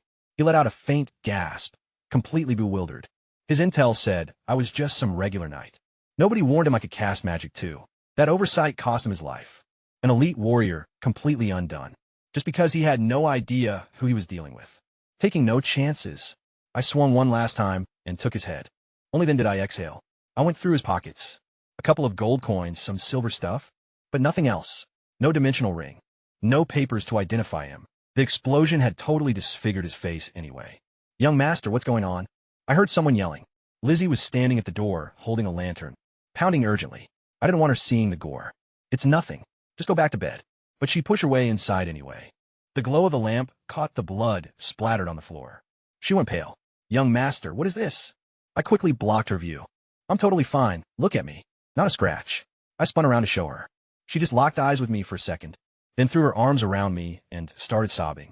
I let her cry it out for a bit, then gently patted her back, saying, "It's over now. Go get some rest. I'll clean up." She took a shaky breath, and then, from somewhere deep down inside, summoned a level of grit I didn't expect. "I'm going to help you clean, young master." That caught me off guard. I looked at her, this tiny girl pushing so hard to be brave, and I just couldn't bring myself to turn her down. "All right, go grab a bucket of water. I'll deal with the body first, and then you can help me wash down the floor." She rushed out, taking the lantern along with her. The room went pitch black, but my eyes adjusted pretty quickly. I hoisted the torso with one hand, held the head in the other, and stashed them away in the dimensional ring. Then I grabbed a mop and waited. She returned, hauling a heavy water bucket. By that point, I'd already wiped up most of the blood. Her face was still totally pale, yet she scrubbed the floor without a single complaint, until it was completely spotless. Once it was finished, I told her to go sleep. Before she could even respond, I slipped outside to bury the remains. Finding a hollow spot in the woods near the estate, I dug a ditch, dumped everything inside, and covered it up. Heaving a heavy sigh, I realized trouble just kept tracking me down. The estate wasn't a safe haven anymore. I needed to grow more powerful and fast. When I made it back, Lizzie was waiting by the entrance, staring anxiously into the dark. A strange warmth stirred inside my chest. Ever since unlocking my past life's memories at 3 years old, I felt completely detached from this world. Family meant zero to me. My own father had written me off, and I'd spent years entirely isolated with my own thoughts. But this young girl, she was the only one who truly made me feel at home. The second she spotted me, she rushed right over, "You're back," she cried, gripping my sleeve tightly. Like just holding on to me was the one thing that made her feel safe. Lizzie just wouldn't let go of my arm. So I needed to change the subject. I decided to bring up the winter prep. The dead of winter is coming up fast. Have you figured out what kind of supplies we need? That brought her back to reality. Not quite yet, she stammered a bit. I was kind of waiting until you were free, so we could head into town together. Sound good? We'll go tomorrow, and I've got a surprise for you. A surprise? What is it? She peered up at me, full of curiosity. I just grinned. You'll find out when we get there. If I tell you now, it won't be a surprise anymore, you know? She pouted. You're totally teasing me. There probably isn't even a surprise at all. Even when we reached her door, she still wouldn't let go. So I gave in and walked in her bedroom with her. I told her to get under the covers, while I sat cross-legged on the floor right by her side. It's late, go to sleep. I'm going to stay right here. She lay down, but kept her eyes glued to me. Her face was still so pale. It really hurt to see her like that. I'm not going anywhere, I murmured gently. Once she finally closed her eyes, I sat there in the silence, processing everything. That makes 2 hits on my life now. First the mage on the road, and tonight's infiltrator, an elite knight, who broke into my own room to assassinate me. Both targets were explicitly me, who wanted me dead. My prime suspect was my stepmother, Isabella. She came from that wicked count's family, merely his 4th daughter, but a count's daughter nonetheless. If her goal was for her son Ron to take over the barony, getting rid of me made total sense. My dad was another possibility, too. He spent a fortune trying to cure me back when I was 3. But folk change, you know? If he didn't want me rivaling my half-brother for the title, he might have ordered the hit himself. Other than them, I couldn't think of a soul. That plump merchant from the blacksmith deal. It crossed my mind. But traders don't usually pick fights with nobility. I could look into him tomorrow in town. As for my father and stepmother, I just have to wait for the grace day. Family feast to dig a bit deeper. I needed to stay alert, and above all else, I kind of needed to get way stronger. I began focusing my magical power. But then I caught Lizzie's voice, trembling and tearful, saying, "Young master, I can't sleep." She was right on the verge of crying again. I quickly pivoted the conversation. "Can't sleep? Then sit on up and train your magic with me." She sat right up, crossing her legs, and we rested side by side on the mattress, both drawing mana particles straight from the air. Initially, she couldn't center herself, but with a little coaching, she gradually drifted into deep meditation and put what happened out of her mind. We kept practicing all through the night. Come sunrise, we were both completely awake. We grabbed a quick bite and headed out to the village. The pathway was way more packed than before.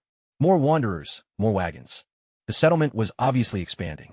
Lizzie barely ever got to leave the estate, so every outing totally thrilled her.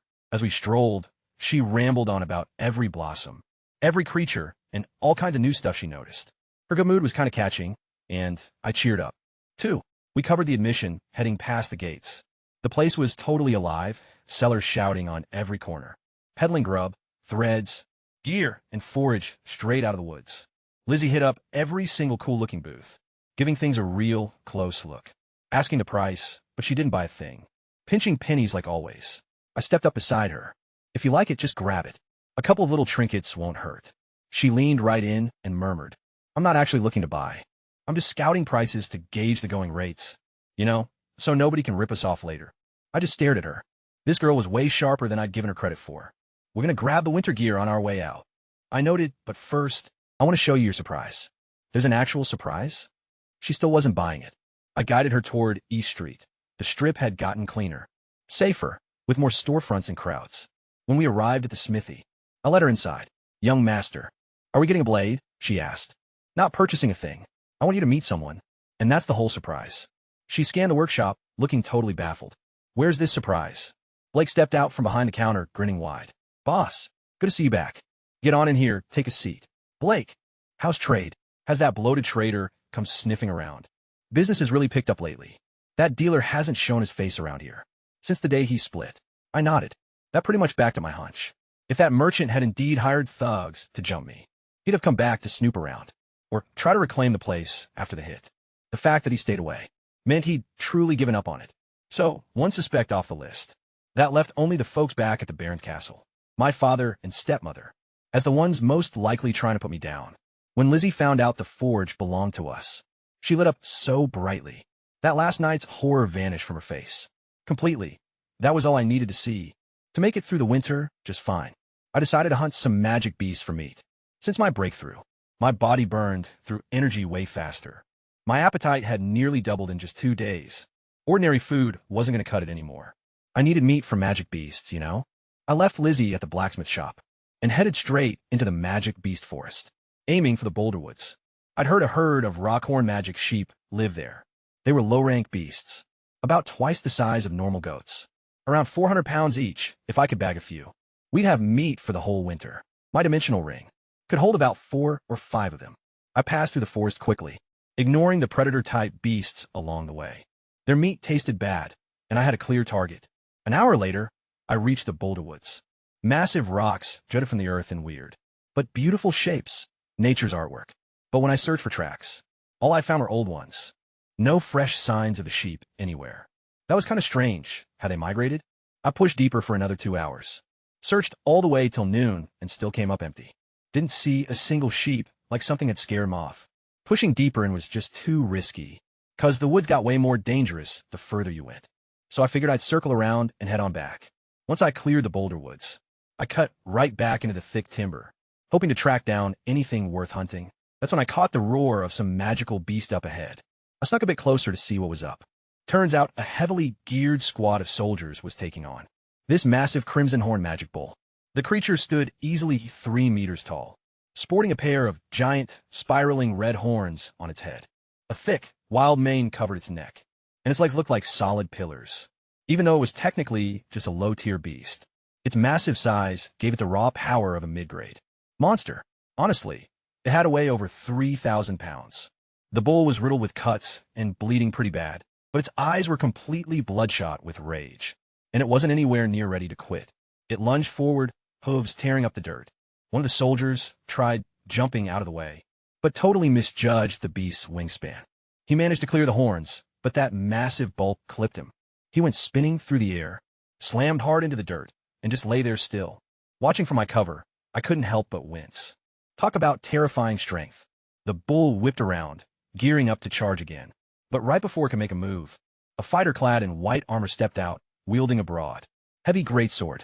2 quick strides, a massive leap, and the warrior was airborne right over the bull. The blade came crashing down directly onto the beast's neck.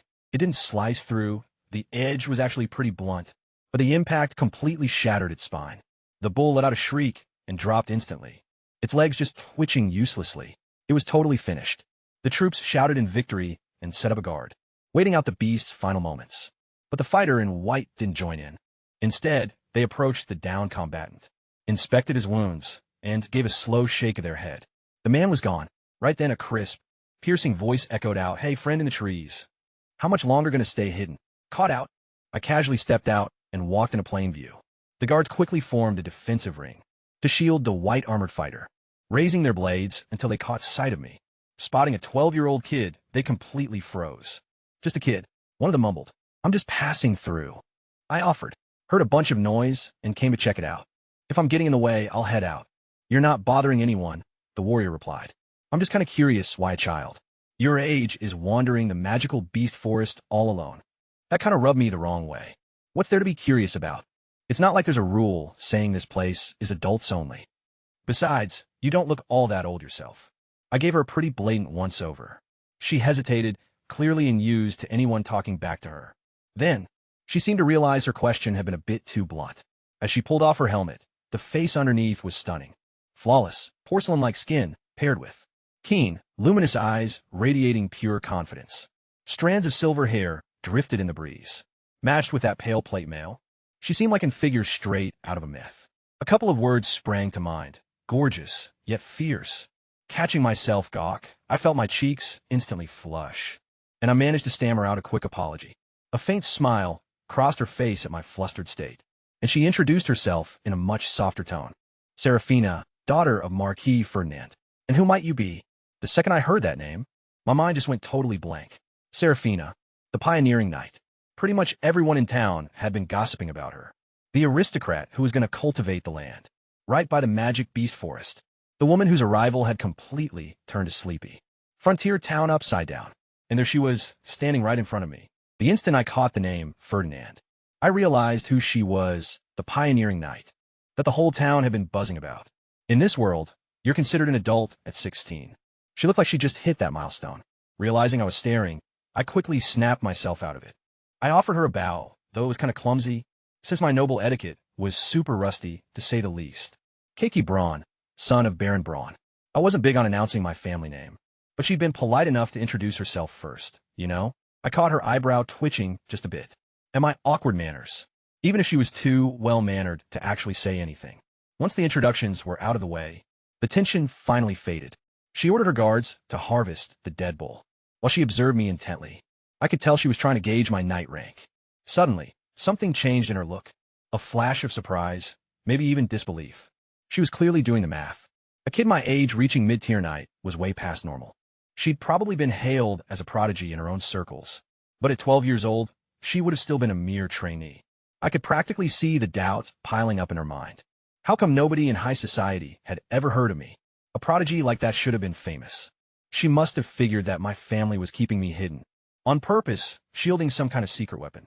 Well, she wasn't completely wrong about that. The reality was way more depressing. No one was hiding me. They just cast me aside. What brings you out to the woods all alone? Sir Keiki, she inquired, breaking the silence. Nothing special. Winter's coming, so I'm stocking up on meat. Would you care to tag along? I'm also planning to track down a few more beasts. I gave a moment's thought and agreed. Traveling with a crew meant I could unwind. Just a bit, instead of constantly checking my back. Once we teamed up, she started opening up. I'm hoping to establish my own domain, right on the outskirts of these woods. Any pointers? That totally caught me off guard. Why? Ask me. Still, I gave her a straight answer, based on knowledge from my previous life. Erect high walls and hoard plenty of grain. She paused, expecting more, but when nothing followed, she just couldn't help asking. That's all. That's it. Stick to those 6 words. And managing a territory is a breeze. How far it expands depends entirely on your drive. In this realm, brute force could hold down land. But what truly compelled folks to settle down was safety and food. Secure those 2 things, and ordinary citizens will flock there on their own. After that, a city pretty much builds itself. She fell silent, mulling over those words in her head. I could tell they were really hitting home. After a brief moment, she looked back at me with a whole new level of respect. Since I clearly wasn't in the mood to talk politics, she shifted the conversation. We lost a comrade taking down that bull.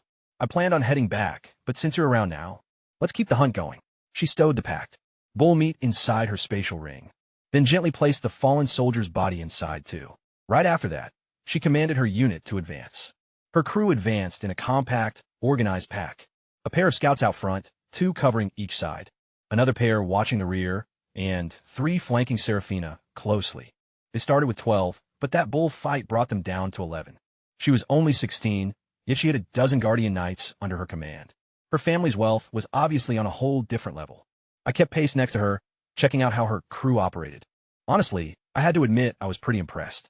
She might have been young, but she meant serious business. Most noble kids her age just lounged around in castles, waiting around to inherit their titles. But she actually chose to come out here, to build her own legacy from scratch. Then, she played another card. I've got some solid intel that white stallions, you know, those magic horses, have been sighted over on the Green Forest Plateau, down toward the southeast. I'm putting together a group to snare a few alive, to use as mounts. Fancy tag along. White stallions were an incredibly rare breed. Mystical beasts that could clock 1,000 miles a day. With endurance like that, nobles were absolutely obsessed with them.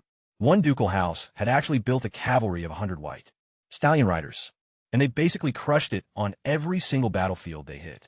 If Seraphina managed to secure a squad of those, there'd be absolutely no stopping her territorial expansion. But why was she sharing this with me? This was highly valuable inside info. You don't just spill stuff like that to some random stranger. You just cross paths within the woods. My guard immediately went up. There had to be a catch. Even so, the tip was pretty useful. Either way, I decided to offer a little tip of my own in return. White stallions are fiercely protective of their young. If you're looking to bring them back alive, track down the foals first. Capture the babies. Set up an ambush, and the grown-ups will walk right into it. Despite being kind of suspicious of Seraphina's intentions, I didn't really mind responding to her inquiries.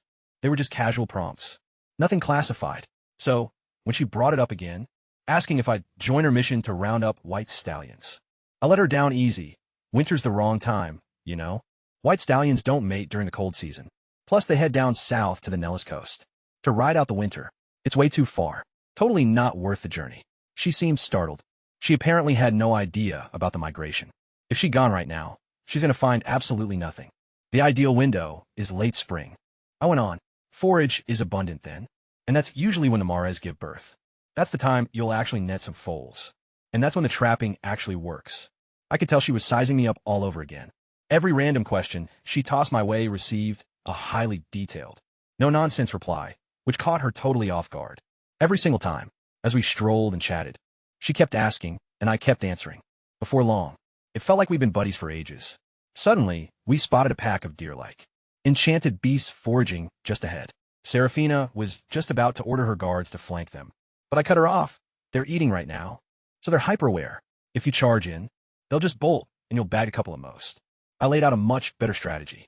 Locate a trail the herd would naturally flee through, hollow out a ditch, and then herd them right into it. Digging takes time. What if they move on before we finish? It only needs to be roughly a meter deep. With a crew this size, it's going to be quick. She gave a command, and her soldiers used their broadswords like spades. Within minutes, they'd hollowed out a massive trench. Next, I had them sharpen up some wooden spikes and tilt them inside the pit. Then, toss a light layer of foliage and branches over the top. The guards checked out the basic trap and pretty much thought it was a joke. No animal would fall for something so obvious. I didn't argue. I just set everyone up for a two-prong drive, leaving only a single opening, the one leading right to the ditch. A pair of archers on the far side shot first, their arrows hitting two of the deer. The rest of the herd instantly panicked. Guards on both flanks started shouting and clanging their gear, blocking off every single escape route but one. The terrified deer bolted straight toward the opening, and then they hit the trench one after another. They tumbled right in like dumplings dropped into a pot. The pit itself wasn't deep enough to hold them, but it kind of threw them off balance, making them trip and impale themselves on the spikes. Just about the whole herd was wiped out. Only a few got away. The knights just stood there, totally stunned. One guy laughed while putting down a wounded deer, saying, "Man, I've never seen creatures this dumb." The trap was sitting right out in the open. Another knight asked me why they'd run straight into a trap that was so blatant. When you're terrified and running for your life, I replied, even a human wouldn't notice it. Serafina gave a silent nod to that. She got it. We kept on hunting throughout the afternoon, working together to bag more of those herbivorous beasts. My personal take came out to 3 magical deer, weighing around 200 pounds each, plus some red-eyed magic rabbits at 50 pounds a pop. That's over 800 pounds of meat total, which was plenty to pack my dimensional ring. As for any extra stuff, I passed it all to Serafina. Under my guidance, the entire operation went smoothly and felt pretty effortless. Those knights who dissed me at first were totally won over by the time we finished. As twilight fell, we made our way back to town, and when it was time to say goodbye, every single knight came up to bid me farewell in person. Serafina stepped right up to me, reaching out her hand. "Sir Keiki, let's be friends. I really hope we can team up again." I looked down at her outstretched hand. Even though she's the daughter of a marquis, there wasn't a single arrogant bone in her body. She was just upfront and totally real. Definitely someone worth knowing, so I shook on it. I'd like that. We both kind of got this feeling, knowing deep down that this wouldn't be the last time we crossed paths. Once we parted ways, I made my way back to the smithy, where Lizzie was already waiting out by the door for me. A wave of warmth flooded right through my chest. Having someone there, waiting for you to come home, well, that was something I hadn't felt in a long, long time. After saying our goodbyes to Blake, Lizzie and I started heading back. She'd been out all day getting winter supplies, while I was off hunting, so we were totally set. I made up my mind not to step foot outside the manor again until winter passed. Instead, I'm going to focus 100% on training to grind my level higher. The stronger I get, the safer we'll be, you know? Once we got back to the manor, I retrieved some magical beast meat from my spatial ring. Since we didn't have stuff like a refrigerator for dinner, this ring was a lifesaver. Time completely freezes inside it, so the food stays fresh indefinitely. I just pull out our daily portions and hand them over for Lizzie to cook. I even taught her a few dishes from my previous life. When she watched me prepping the food and giving her culinary pointers, she was totally stunned. A young master who actually knows his way around a kitchen. She looked completely stunned through the entire dinner. Winter arrived pretty fast in this realm. One chilly breeze, and every single leaf just dropped. Even so, the days were quite calm. I focused on training, messed with Lizzie, and just enjoyed the peace. It was totally different from my previous life, working like a slave for decades, just to buy some concrete box to live in. With tons of food and my health totally recovered, I shot up more than 10 centimeters in only 3 months. I was getting pretty close to 170. Now, regular folks in this world usually topped out around 160. Aristocrats, thanks to their superior diet, generally hit about 170, and I was already reaching that point. At just 12, I'll likely finish growing around 175. Being sickly made me miss out on my prime growth years. My knight training finally hit a wall. I managed to become a high-rank knight, which is the absolute peak our family's breathing style could ever handle. My dad was pretty much stuck at high rank 2 for that exact reason. Or honestly, maybe he just slacked off back at the academy. Regardless, I'll need a superior breathing style. To make further progress with my magic, though, I'd advanced to mid-rank mage. It's a bit behind my knight skills, but still decent progress. I'm now able to instantly cast a few low-tier spells without any chanting, which, paired with my high-rank knight skills, means I could take even a grand knight by surprise. With the right timing. Lizzie, on the other hand, had already become a high-rank mage. She completely left me in the dust. That basic condensation technique we found in the deceased wizard's texts was nothing special, kind of holding both of us back, but her sheer gift for it completely made up for things. She committed every minor spell in that book to memory and could cast all of them instantly. Because of my suggestion, she kept holding that enchanted staff as a cover, letting everyone assume it was required for spellcasting. An unexpected edge is always a better thing, you know? Since the Grace Day family feast was getting close, I told Lizzie she's got to start packing. Gather all the expensive garments, everyday necessities, just everything. Right after the family feast, we're going straight to the capital. We won't be returning here. The spatial ring happened to be vacant now, since all the meat was finished over the winter. There was tons of space for bags. Lizzie, predictably, attempted to bundle up just about everything. She could lay her hands on pans, quilts, equipment, stuff we'd seriously never use again. You really don't got to take all that. I remarked, we actually have cash now. We can purchase whatever we require once we're in the capital. But my young master, supplies in the capital are going to be pricey. If we bring them along now, we won't have to waste cash down the road. She had been broke for far too long. I just didn't have the heart to bicker. So I simply stowed every single item she wanted inside the ring. The elderly butler, Charles, stood waiting by the estate gates. The moment we walked out, the family banquet was happening in a couple days, and he had arrived to guide us back. Lingering at the threshold, I glanced back toward the dilapidated villa. One final time. This battered old place had served as my home for years. Once I walked away, I kind of figured I would never return. Lizzie didn't feel quite so attached to the building. Home was simply wherever I was, and she tagged along without a second thought. During the coach ride, Lizzie and I gossiped about everything we passed. Along the way, while Charles drove in total silence, I could tell he really wanted to say something. His face kept twisting up, like the words were kind of catching in his throat, but he never actually spoke up. He probably wasn't sure where my dad stood on things, and didn't want to cross any lines. The moment Lizzie brought up my half-brother Ron, Charles finally chimed in. Young Master Ron has missed you a whole lot. Young Master Kiki. He even wanted to tag along to come fetch you. I froze for a second, processing that. But before I could answer, Lizzie cut right in. Little Master Ron has got to be 8 by now. Just getting into reading and writing, you know? She'd been tutored by Charles right alongside me. So education was naturally the first thing on her mind. It was a perfectly normal question, and it totally spared me from sorting out my feelings. Regarding a younger brother, I barely even knew. Charles let us know that Ron was already studying aristocratic manners. He's a wonderful kid, he remarked, always listening so well. He hangs out with little Miss Luna all the time. So, my little brother was being looked after quite nicely. Luna was my half-sister, born about 3 years back. Ron was 8, and both kids belonged to my stepmother. With me completely out of the picture, Ron didn't have to compete for the family estate, leaving him free to experience a regular, joyful childhood. An hour later, our carriage pulled up right outside a grand castle. For relatives, 50 housemaids and attendants. 50 individuals catering to just 4. That was high society life for you. Waiting by the front doors was a middle-aged gentleman with a slightly weathered face. My father, Baron Braun. A gorgeous young woman was standing right beside him. Isabella, my stepmother.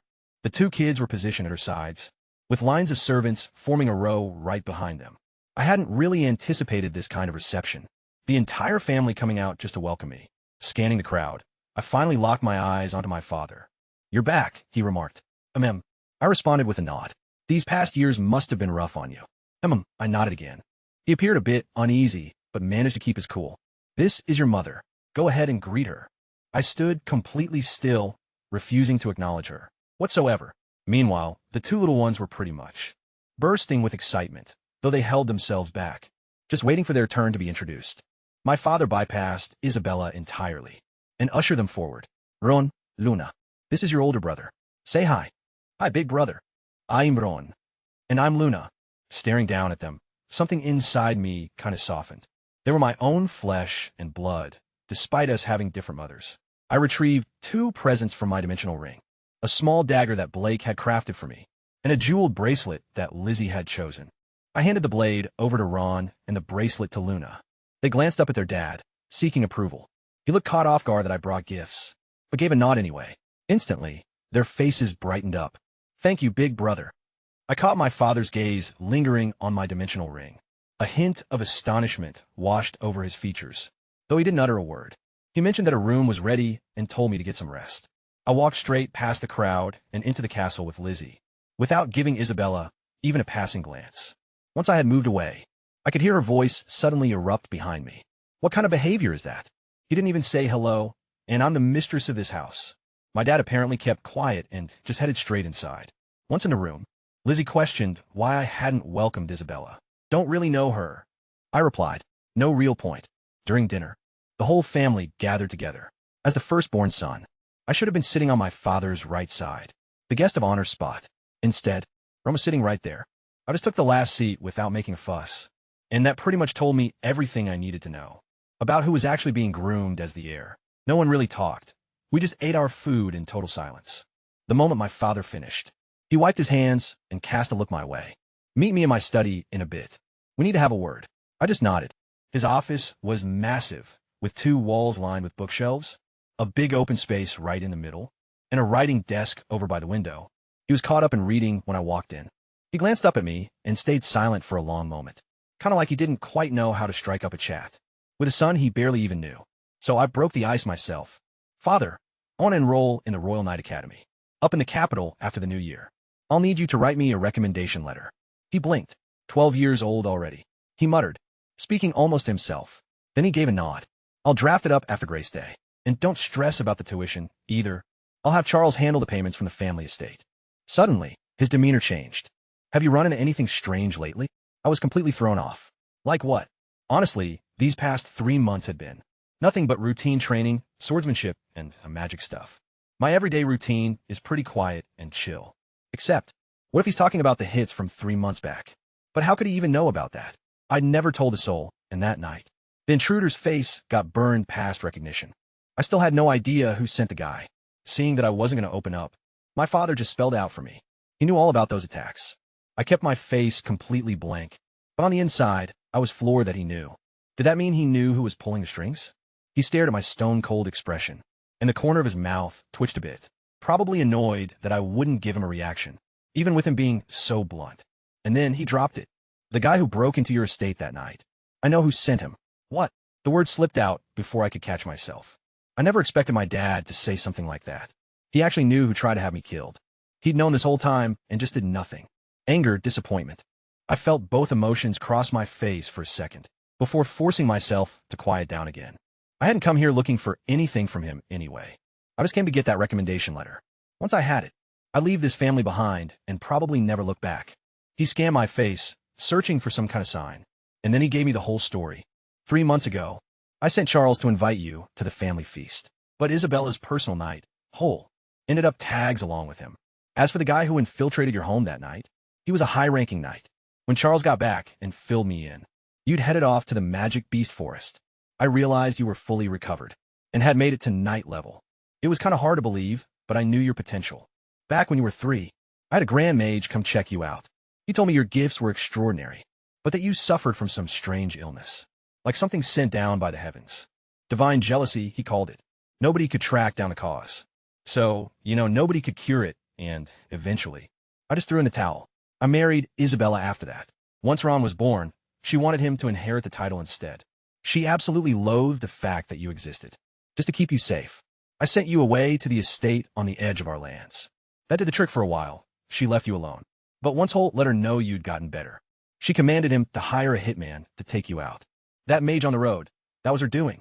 When that flopped, she sent Holt himself out to your manor. I actually sent someone to look out for you. But by the time they got there, You'd already taken hold out yourself. That really caught me off guard. That's the whole story. He finished talking and looked right at me, waiting for some kind of response. I had nothing for him. I just listened as if it were about someone else entirely. The puzzle pieces fit together exactly as I'd figured. My stepmother, her loyal knight. My father, just watching from his fortress, knowing everything but doing pretty much nothing. "What are you going to do?" he asked, his voice sounding strained. I looked back at him. "What am I going to do? What is it you want me to do?" "The truth is, I'm not going to do a single thing. I'm just let down that you're my father. You knew your own son was in serious danger. Yet you just stood by and watched it happen." "Yeah, I totally didn't see that coming. I didn't return just for some family dinner. Nor did I come back for that useless title. If I actually wanted a barony, my own skills would get me there. Within 3 years of reaching adulthood. I'm still pretty young, so I kind of don't want to think about all this stuff. I only returned for one specific thing. The Academy acceptance letter. As for who gets to inherit your title, I don't really care. Just keep your wife away from me. For the rest of my time here. You wouldn't want her to lose her life. At such a young age now, would you?" I turned around and walked out without a backward glance. Heading over to the garden pavilion, I sat down, gazing up at the sky. There was no moon tonight. Everything was pitch black, save for the dim radiance of the oil lamp right beside me. Like a tiny solitary island in a dark ocean. I had no idea back then, but inside his study at that moment, my father slumped heavily into his desk chair. He pulled out a sheet of parchment, dipped his quill into the ink, and drafted the recommendation letter right then and there. Pressing the Baron's bronze seal onto it, he rolled it up into a scroll case and summoned Charles. "Deliver this to Keiki." Charles took the container, pausing as if he wanted to say something, but then he bit his tongue. "Tomorrow afternoon." My father muttered, dismissively waving him away. "I am exhausted." Once Charles had left, my father turned toward the window and softly murmured to himself, "This place is just too small for you. Moving on is for the best. I really hope you find your happiness." By the time I made it back to my room, Lizzie was already sitting at the table, resting her chin in her hands while waiting up for me. Of course, since this wasn't our own manor, she didn't have a room to herself here. She'd been waiting in my room this whole time. "You're back," she grinned the second she saw me. "If you're exhausted, take the bed." I murmured softly, "I'll just sit close by and practice." "I'm going to train with you," she chimed in cheerfully. Just being near me kind of made her day. And somehow, her bright energy totally washed away all the heavy stuff I'd been carrying around. The frustration from my dad's study just melted away. We sat side by side on the mattress and started our nightly magic practice. It was the same routine we'd built over the past few months, and it felt as natural as breathing now. To avoid running into my stepmother, I mostly lay low during my stay at the castle. I skipped the family dinners and had the staff bring meals up to my quarters instead. There was a practical reason for that, too. Whenever I ate with everyone else, the servants completely refused to feed Lizzie. Whether that was on Isabella's orders, or just the staff being cruel on their own, I wasn't sure. I thought about punishing them, but decided against it. Causing a scene would just give my stepmother ammunition, and my dad would just end up caught in the middle. So I had the maids deliver 3 portions to my room, 2 for myself and 1 for Lizzie. My body burned through energy like crazy these days, and normal meals could barely keep up with it. Sharing food with Lizzie was honestly the best part of my day. I didn't need some fancy dining hall for that. Sure, I was let down by my father, but he was still my dad, you know? He did raise me, at least in the beginning. Feuding openly with Isabella would only hurt him, more than anyone. Besides, I genuinely loved my little brother and sister. The only person I truly detested was her.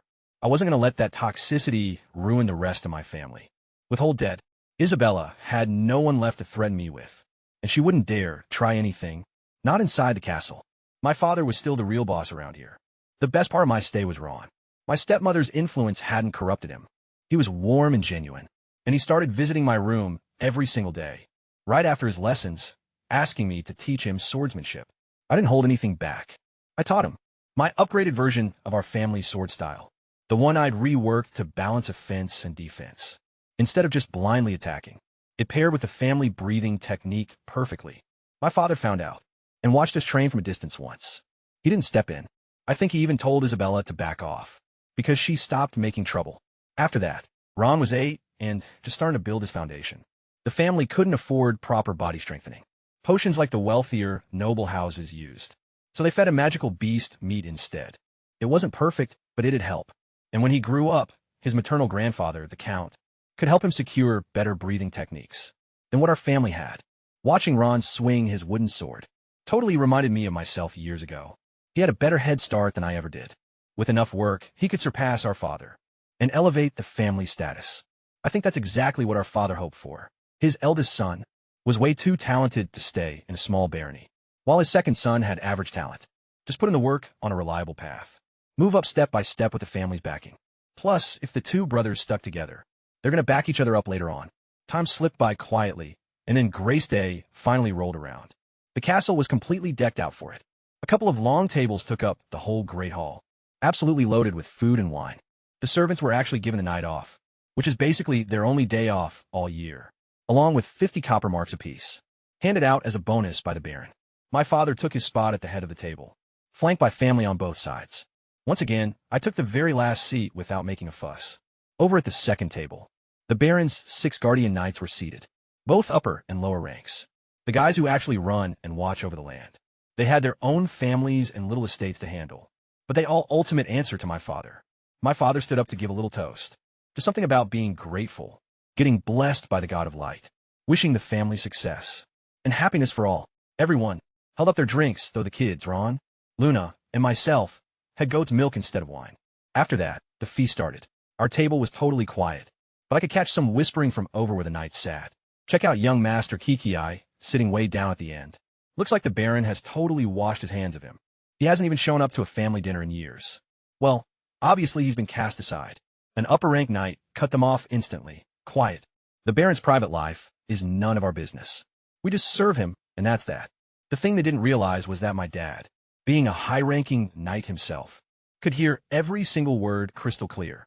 His eyebrows knit together a bit, and what they kind of didn't realize was that I could actually overhear them too.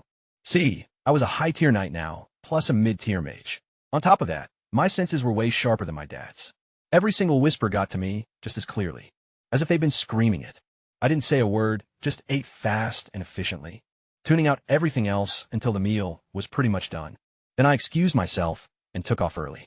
After dinner, there was going to be a family council, the knights reporting on the estate's affairs, and revenue, like a year-end review meeting. I had zero interest in sitting through stuff like that, and honestly, they wouldn't have let me stay anyway. Even Ron and Luna were sent off to bed. Back in my room, Lizzie had already finished eating. I'd sorted out her food before dinner even started. She was sitting cross-legged on the mattress, deep in her magic practice, so I didn't disturb her, holding the recommendation letter in my hands. And with the family dinner out of the way, it was finally time to prep for the trip to the capital. Once Grace Day passed, it was time to hit the road. I gave my father a quick goodbye. He just stared at me for a long time without saying a word, before finally uttering, "Have a safe journey." That was all. We made a quiet departure. Lizzie looked pretty confused when she realized we were walking. "Young master, are we seriously trekking to the capital on foot? This is my very first proper journey." I answered her. I don't want to miss out on the views along the way. Besides, we're setting off early. The academy doesn't even open for another 2 months. We've got plenty of time, so I'm not worried about being late. Well, I'm worried about you walking 3,000 li. We'll just walk for a bit, then find another way to travel. You know, there's an old proverb from my hometown. Traveling 10,000 miles beats reading 10,000 books, you know? She knit her brows. Is the Braun Barony your hometown? I've never heard that phrase before. I just grinned and kept quiet. The strategy is simple. We head north. We'll trek through this area first, then catch a carriage from Marquis Ferdinand's lands straight to the capital. On the way there, we can hunt down magic beasts to make some cash, so we can live pretty comfortably in the city. Oh, all right. It wasn't that she minded walking. She was just kind of confused. Once the plan made sense, she was totally fine. We wandered along cheerfully. It was our very first proper journey together, and Lizzie kept pointing out everything in sight: flowers, birds, peculiar-looking rocks, and faraway hills. Her joy was catching. I felt completely liberated, like a bird finally escaping its cage. The pathways were mostly deserted. In this realm, merely surviving was a massive battle for everyday folks. Aristocrats claimed everything. Free citizens could barely get by, and plenty sold themselves into bondage just to get some food. Supernatural abilities definitely existed here, but they remained strictly within the noble class. Ordinary people had virtually no way to reach it. By dusk, we still hadn't hit any kind of town. I spotted a protected clearing in the forest, a massive boulder shielding us from the wind, with a creek nearby, so we set up camp. Exhausted, I questioned, noticing how completely drained she looked. "I'm all right, young master. Just a bit spent. I'll be fine once I get some rest." She was trying to act tough, but I could see right through the act. She was only 11, after all. marching all day in the freezing winter without real cover. I felt kind of bad for pushing her. Tomorrow we'll find something to ride. When I said that, she nearly jumped with joy. Eventually, I roasted a wild chicken over the campfire. Once it was ready, I tore off a leg and passed it over. She wolfed it down like she hadn't eaten in days. Right after dinner, she started yawning, just completely wiped out. I pulled a beast-hide blanket out of my dimensional ring and wrapped it around her. She leaned into me and drifted off, to sleep within minutes. I threw some more logs on the fire, sat cross-legged, and started my nightly magic meditation. The following morning, Lizzie woke up, a bit dazed for a second, forgetting she wasn't back at the manor. But then she remembered we were on the road, and she perked right up. Well, I brought up finding a mount. "Let's go," she said, bounding to her feet. We headed into the deep woods, searching for some kind of rideable beast. Before long, a howl echoed out. My heart skipped a beat. If I could capture whatever made that sound, we'd have our ride. Unsheathing my sword, I told Lizzie to get her staff ready. We crept ahead and spotted it. An enormous silver moon wolf, snow white, standing nearly 2 meters tall at the shoulder, with thick, powerful legs and a black horn about a foot long, protruding from its forehead. I knew this breed fast, agile, and that horn could blast a beam of white light. With some serious power, it'd be the perfect mount, assuming we could subdue it without killing it. "That's a silver moon wolf," I whispered to Lizzie. "Watch out for that horn. Strike if it tries to bolt. Cut off its escape with magic. We're gonna break this thing in." I crept closer the second the wolf noticed me, and conjured a massive water orb, spanning nearly 2 meters across, before launching it right at the beast. The wolf instinctively dodged to the side, leaping straight into Lizzie's whirlwind spell. The impact sent it tumbling backward, right into the water orb. Both strikes connected flawlessly in tandem, leaving the wolf completely dazed. I rushed in, and drove my fist right into the top of its skull. It hit the dirt with a low whimper. After 2 more hits, its eyes rolled back. Swiftly, I bound it tightly with rope, perched on its back, and waited for it to come to. The next phase was making this wolf realize that serving as our mount was its best bet. Along the highway leading to Marquis Ferdinand's lands, a rather unusual sight was traveling along. A massive silver moon wolf tramping forward, with a little girl chatting away on its back, while a boy strolled quietly alongside them. Yep, that was us after some earnest talk, which pretty much just involved my fists. The silver moon wolf finally agreed to carry us. The creature was smart enough to know when it was beat. "Young master, the wolf's back feels so comfy. Why don't you ride too? It can easily hold both of us," Lizzie suggested. I smiled. "We're not in any rush, you know. Walking is good for you. Don't sell your master short. I'm a knight, remember? This is a breeze." With Lizzie riding instead of walking, we took fewer breaks and covered ground quickly. By around noon, hunger finally caught up with us. So I tracked down a calm spot off the beaten path, snared a wild goat, and prepped it. I rubbed in this unique spice blend I'd whipped up, then threw it over the open flames. Man, it smelled amazing. Even that silver moon wolf was starting to salivate, staring down the meat with total desperation. Giving it a soft tap on the head, I said, "Chill out, you're gonna get your share." It gave an eager nod and let out an excited howl. I cuffed it once more. "Are you trying to call every predator around here to us?" It whimpered and flattened itself out. I still absolutely glued to the roast. Once the meat was fully cooked, I sliced off the prime cut for Lizzie, ripped off a leg for myself, and chucked the remaining leftovers to the wolf. While Lizzie and I took our time eating, the wolf practically inhaled its food in seconds, and started crunching right through the bones. "You really don't let anything go to waste, do ya?" I muttered, just shaking my head. Once we finished, I sat down cross-legged to unwind. That's when some distant noises caught my attention. Muffled voices and footsteps. Someone was coming. I'd picked this particular location, precisely because it was miles from the highway. "Who'd be wandering out here? Look, there's smoke up ahead. Let's check it out and see if it can help." It was a girl's voice, young, yet pretty authoritative. Peering through the trees, I spotted her. A young lady, maybe 14 or 15, wearing high-end clothes but looking completely drained. Her bodyguards were in even worse shape, caked in mud and looking seriously battered from combat. One of the knights tried to hold her back. "My lady, it's dangerous. We have no idea who's waiting out there." "Well, do you have a better plan?" She totally lost it. "We're going to take a break while we wait for Uncle Durless. You guys are all knights, so you can definitely keep me safe." The escorts relented and went to check things out ahead. They caught sight of us. Just a couple of kids and a wolf hanging out by a campfire. The silver moon wolf had already picked up on them. Its fangs were bared, its body completely rigid, ready to strike, which made the guards freeze the second they saw it. Right away, forming a defensive circle right around the girl. She didn't even seem worried at all. Instead, she just checked us out with a curious look. Once she noticed how young Lizzie and I actually were, her face lit right up. Hey there. Little bro, what are you doing out here all by yourself? Where are your parents at, little bro? My face twitched. I opened my eyes and looked over at her. A pretty girl with a really delicate face, acting like she owned the whole forest. Little bro, can we crash here for a bit too? We've been walking all morning and I'm totally wiped out. These woods don't belong to me. I replied bluntly. So do whatever you want. She casually brushed past her guards without a care and sat herself down right next to the flames. One of the guards tried to whisper urgently, "My lady, mind your manners," but she completely tuned him out. "I'm Freya Roman. What's your name?" She was sitting so close that I could catch the floral scent of her hair. I scowled, having already sized up her entire group. The very moment they showed up, this girl was pretty clearly running away. Her protectors looked pretty banged up, and she was exhausted and stressed out, getting mixed up in whatever kind of mess was. Tailing her was the absolute last thing I wanted. But she just kept on pressing. "Come on. What's your name, Keiki?" "I guess so," I muttered, "little bro Keiki. Where are you heading anyway?" "I'm off to Press City, so if we're heading the same way, we could tag along together." Before I could brush her off, one of her bodyguards snapped at her. "My lady, why are you telling our destination to a stranger? People are hunting us. You can't just blab about our escape route." I just stared at this ridiculous drama. All I wanted was some peace and quiet in the woods. And now I was stuck sitting next to a runaway who just wouldn't shut up. I was going to keep my mouth shut and let it all blow over. But right then Lizzie, my sweet, usually super cautious Lizzie, heard Press City and totally lost her composure. "You're going to Press City too? No way, what a coincidence." "So are we." My face completely fell. I'd completely forgotten to warn her about stuff like this. But honestly, I couldn't blame her. She'd probably never met a girl around her own age before. So the excitement just kind of got the better of her. So there we were, out on the highway. Two girls riding on top of a massive wolf, chatting nonstop with me, while four guards marched right alongside us.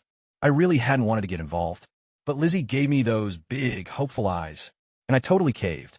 Chatting along the way, I found out that Freya happened to be Marquis Roman's youngest daughter. She was traveling to Press City for her best friend's coming-of-age debut, and that friend was actually Seraphina. Talk about a small world. Freya practically idolized Seraphina for walking away from her family to become a pioneer knight. She wished she could pull off something like that too, but she wasn't quite old enough yet, and hadn't been pressured into some arranged marriage, so she didn't really have a reason to break away. Hearing that Seraphina's birthday gala was happening next month totally reminded me of when we met in the Magic Beast Forest. I kind of didn't expect to hear her name again so soon, since we were heading in the same direction anyway. I stopped fighting it and just went along with the ride. As for the reason Freya was fleeing, I didn't ask. The less I knew about that stuff, the safer I gonna be. We stuck to the main highway, so her security chief, Durlis, could trace his way back to us. He'd broken off to draw the attackers away, and wasn't back yet. But before Durlis could even show up, someone else did, Seraphina herself, riding out at the front of a cavalry squad, heading right toward us. Freya cheered with excitement. "Finna, I'm right here, over here." Seraphina looked instantly relieved to see Freya was unharmed, but then immediately started lecturing her. "Why did you set off by yourself? Do you have any idea how dangerous that was? The note from your family mentioned you'd be making the trip with your brother, Nils. Then, 2 days ago, I got word that you'd left all alone. Do you know how worried sick I was?" Freya grabbed hold of Seraphina's hands and began pleading for forgiveness, with every bit of charm she could muster, hoping it would work. "Please don't be mad at me, okay?" Seraphina couldn't really stay upset. "Just don't ever pull that again." Then she caught sight of me, and her face softened into a welcoming smile. "I certainly didn't expect to cross paths with you here, my friend. It's truly wonderful to see you again. Lady Seraphina, you look just as striking as always." "Wait, how do you know Freya? Did you come all this way for my party?" "Nah, I'm actually just making my way to the capital." Running into Freya was totally random, you know. She was making a break for it, and we just kind of crossed paths. Since we were heading to the same spot, we just walked together. Hearing the word fleeing made Seraphina's eyes instantly narrow. She faced Freya and demanded to know exactly what happened. Freya explained that she had traveled with 9 guards, with Uncle Durlas leading the pack, but they got totally blindsided along the road. They were heavily outnumbered by the attackers, so Durlis took 4 men to lead the ambushers away, allowing Freya to get away safely with the other 4. Because Durlis hadn't shown up yet, we slowed down and kept going on foot. As we traveled toward Press City, Seraphina extended a proper invitation to her upcoming debutante ball. It didn't require a detour, so I said yes. Freya then introduced Lizzie to Seraphina. Meet my brand new friend, Lizzie. Lizzie, this is my older sister, Seraphina. When Seraphina found out Lizzie was actually my maid, she didn't display a hint of judgment. She simply gave her a courteous nod. Around noon the following day, Durlas finally caught up. Though only 2 of his 4 guard were left, the other pair didn't make it. Freya didn't press for details, acting completely unfazed as she usually does. Seraphina, however, took Durlas aside to get the whole scoop. Durlas held the rank of a Grand Knight, so if even he struggled to take down the assailants, this was no random highway robbery. It was a calculated, deliberate hit. But who would actually go after Freya? She was just the youngest child, with 0 claims to any inheritance, no political sway, and absolutely no enemies. Unless Freya wasn't the real target after all. Maybe the plan was just to kidnap her instead, to weaponize against the Roman household. Or maybe Seraphina herself was the target all along. Seraphina just shook her head. There wasn't enough to go on. Throughout the rest of the ride, Lizzie and Freyo kept whispering together, like childhood friends. Meanwhile, Seraphina drifted off, trying to figure out who ordered the strike, while Durlas never took his eyes off me. Fair enough, the guy did just get ambushed. And now, some random kid was strolling alongside his lady. I didn't take it personally. Honestly, I'd be just as suspicious in his shoes. He was a Grand Knight, way above my level, but I wasn't really sweating it. Once I managed to track down a better breathing technique, I'll close that gap in no time. The poor Silver Moon Wolf was completely spooked. The whole time, every new group of travelers we ran into just stared at it like a pile of loot. If I hadn't been walking right by its side, someone would have slaughtered it for parts by now. I gave its flank a reassuring pat. Hang in there, once we hit Prus City, I'm letting you go. I noticed Seraphina watching me chat with the wolf. This inquisitive look in her eyes, like she just spotted something intriguing. 2 days later, we stopped about 2 kilometers out from Prus City. It was finally time to part ways with the Silver Moon Wolf. You did great, I told the beast. The city's right up ahead, and if you get any closer, people are going to hunt you down. This is where we split up. I pulled my final bloodline, flower out from the dimensional ring, and offered it over. The wolf's eyes widened with pure, desperate craving. It let out a low howl, then gently nipped the flower from my hand, before sprinting off into the woods. Right at the edge, it paused and cast one final glance back at me. I waved, saying, steer clear of people from now on, unless you want to end up as crafting supplies. Who knows if it actually got what I meant, but it instantly disappeared into the thick trees. Seraphina observed quietly. Fortunate creature, she whispered. Durlas then inquired if I had any extra bloodline flowers up for sale. I let him know that was my very last one. He seemed pretty let down, but took the news well enough. As we neared Prus City, the sheer scale of the walls was crazy. Standing 30 meters high, I literally had to crane my neck to see the top. The main gates were buzzing with crowds flowing in and out, with guards stationed all over. Since we were nobles, we got to bypass the line and strolled right on through. Stepping inside, a wave of vibrant colors and loud noise hit me instantly. Shopkeepers were calling out from booths that lined both edges of the pathway, spanning at least 15 meters across. Spotless streets, towering structures, and boutiques were everywhere. It was way more breathtaking than that tiny border town I've been hanging around lately. Welcome to Prus City, Seraphina remarked with a playful grin, watching Lizzie and me scan our surroundings. Never seen a place this spectacular before. It's all right, I replied, acting totally casual. Oh, so you've seen better? I just smirked. I couldn't exactly break it to her that I've been to cities 100 times more advanced back in my previous life. She guided us directly into Marquis Ferdinand's fortress. Early arrivals who had gathered for the festivities hailed Seraphina as she walked past, and she acknowledged every single greeting with absolute, flawless high society poise. She escorted me all the way to my personal quarters herself. If you need anything at all, just summon a servant. And if you happen to need me directly, pass it on that you've had a long trip. Go get some sleep. Thanks. The very second Lady Seraphina walked out, Lizzie just crashed on a bed, without a shred of grace whatsoever. I'm so exhausted I could literally die. I kind of felt for her after that whole festival. We're going to buy a coach for the rest of our journey. Straight to the capital, right? She suddenly bolted upright, totally full of life. But wait, we need a present for Seraphina first. We promised we'd show up for her debutante ball, so we can't exactly rock up empty-handed. Lizzie's hype quickly turned into stress. Where are we going to find a gift worthy of a marquis's daughter, anyway? There's no way to get something custom made in time, and just regular stuff isn't going to cut it. Want a nap first, or go look around now? With that on her mind, she'd never catch any Z's. Let's go look. We barely stepped outside the gates when a voice called out from behind us. Hey, you guys, hold up a sec. I looked back and spotted two young guys. One was dressed in silver with a blade at his hip, sporting short silver hair, around 20 years old, real sharp and poised. The other guy wore armor, obviously a knight, around the same age. Before I could even utter a word, the silver-haired fella marched right over and threw his arm right around my neck, like we were total best buds. So, you're Seraphina's little man, huh? You're kind of basic looking. Honestly, I gotta admit, I nearly gagged. You got the wrong guy. I've literally only crossed paths with Lady Seraphina twice. He blinked, totally thrown off by that response. He scanned my face, completely puzzled. If you two aren't an item, he muttered slowly. Then why'd she walk you to your room herself? Seraphina literally never does that for anyone. She's pretty famous in the Ferdinand family for giving everyone the cold shoulder. So that was it. She just showed me a little politeness. And the whole high society crowd was already spreading rumors. One nice gesture, and suddenly I'm her boyfriend. Noble society really was exhausting, you know? Lizzie and I strolled through the crowded press, city streets, searching for a gift. Trailing behind us were two uninvited guests. That silver-haired guy and his knight buddy.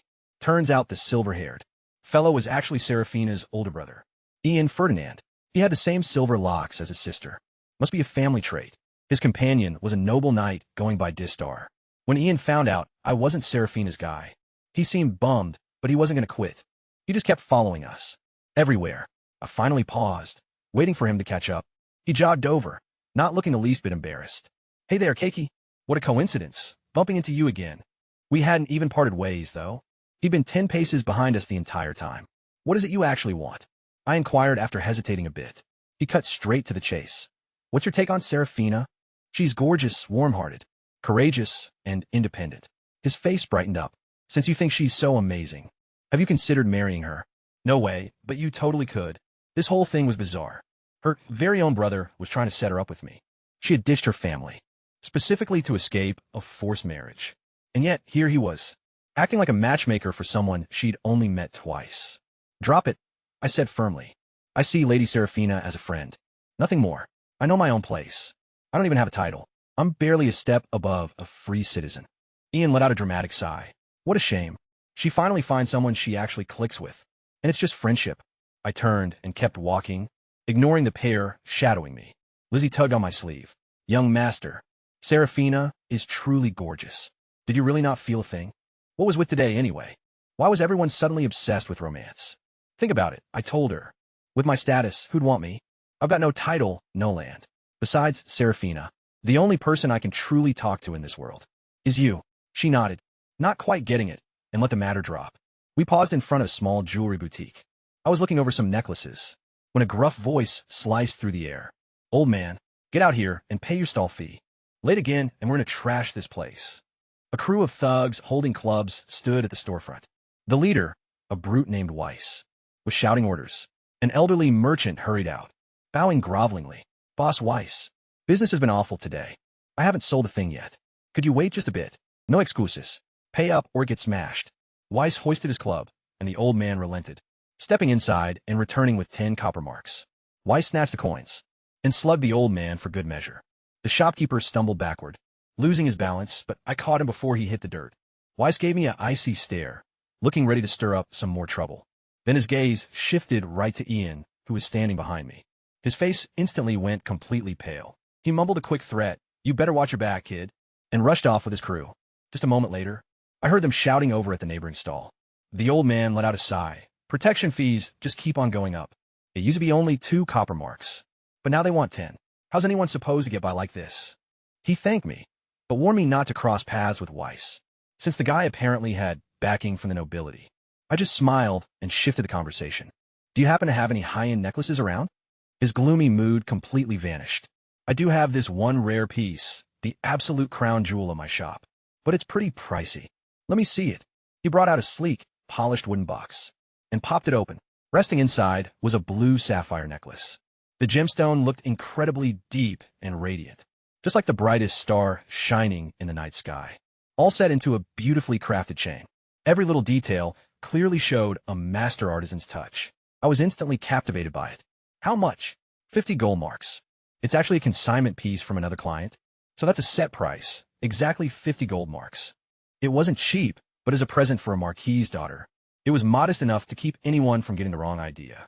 Anything too lavish might make people think we were way more than just friends, while anything too cheap would just seem tacky.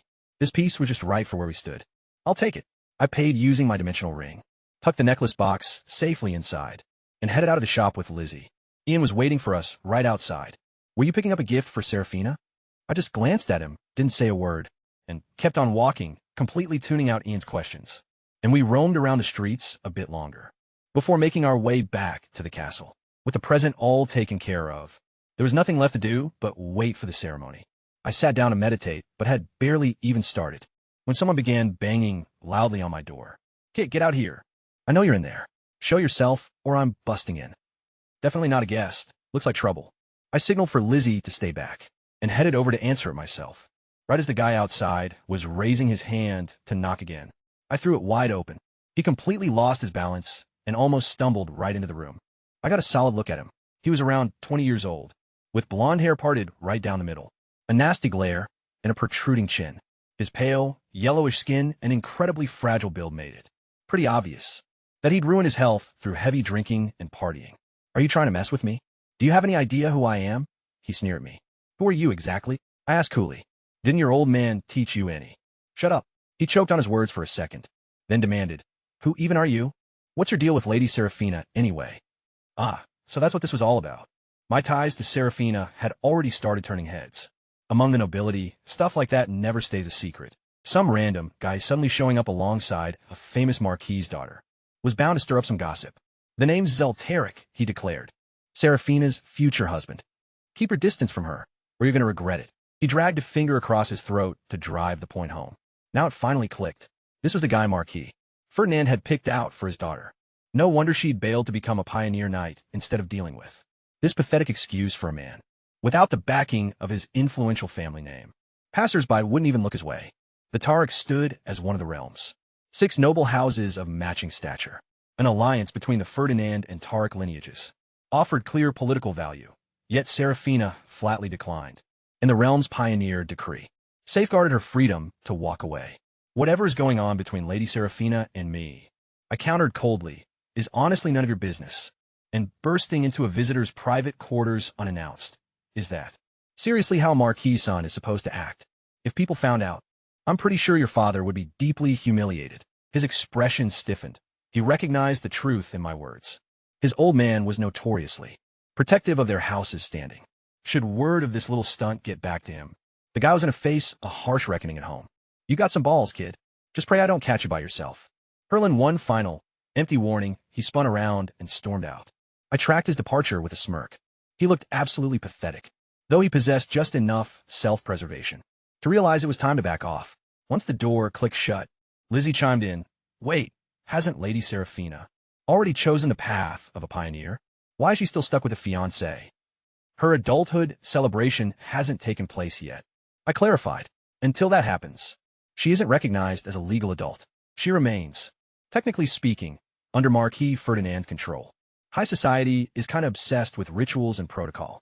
But since everyone is already aware that she's leaving, why does that jerk keep clinging on like that? Because he's not exactly the type to plan ahead. He conducts himself like a ruffian, not a gentleman. It only took a tiny nudge from me to make him cave. Guys like that are everywhere. We just had to steer clear of them. Right then, there was another knock. Lizzie and I instantly froze. But this time, it was light and polite.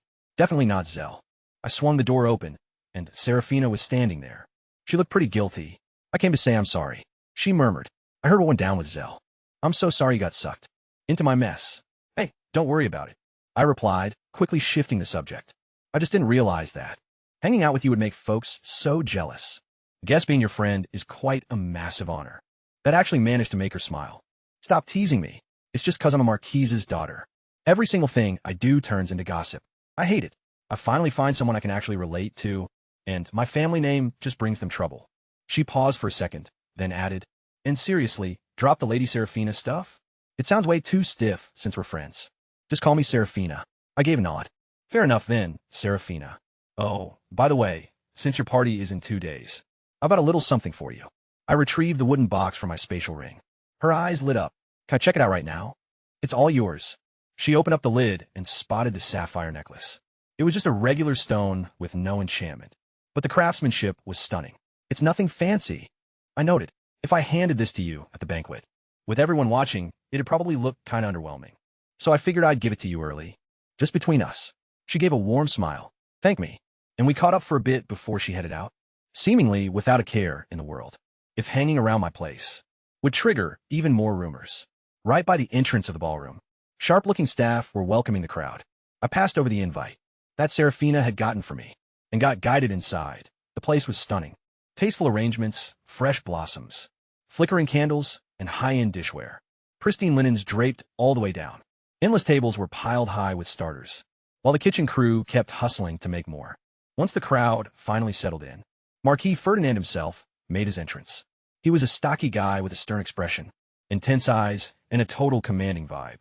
Pinned to his chest was the house crest, passed down by the original ruler ages ago. The whole room stood up to greet him as he scanned the crowd and started his address, thanking everyone for coming and sharing what the night was all about. His daughter Serafina's debutante ball. Then, Serafina stepped out in a pale gown, her fair skin and bright silver hair trailing behind. Honestly, she looked just like a divine being. A few of the guys there completely lost their breath. The Marquis kept going with this massive, emotional monologue about his beloved girl, comparing her to a rose blooming in the courtyard. Gorgeous and resilient. It just dragged on. I couldn't help but wonder how he memorized it all. Next up, the dishes rolled out, plate after plate, appetizers, entrees, and sweets. In between the courses, a group played tunes that sounded pretty European. To my past life memories, you know? I had absolutely no clue how to enjoy it. Over at the main table, the entire Ferdinand family sat together. They looked totally expressionless while the Marquis held court. As the dinner drew to a close, he rose to his feet and spoke to the elder lords. Let us old-timers clear out first, so the kids can actually have some fun. The senior aristocrats trailed right out behind him. The very second they left, the whole ballroom instantly erupted. Young nobles scrambled to find people to dance with, and couples soon began gliding across the floor to the melody. Personally, I had zero interest in dancing. I silently got up and made a move toward the exit. No one even noticed a small figure sneaking away. The night air outdoors was refreshing and calm. A totally different world from the racket inside. Taking a deep breath, I started strolling away. Kiki Brown, freeze right there. Zell, that middle-parted moron, was back again. I didn't slow down, keeping my pace right out of the hall, hoping he'd just drop it. But he didn't. He tagged along after me into the hallway. How dare you look right through me? He lunged for my shoulder, intending to pull me to a halt. With a subtle shift of my weight, his fingers grabbed nothing but empty air. I'd officially had enough. Turning around, I locked eyes with him directly, permitting a tiny hint of murderous intent to bleed out. Don't test my patience, I muttered softly. We don't know each other. If you mess with me again, I'm gonna finish you. His expression froze up completely, and all the color drained from his face.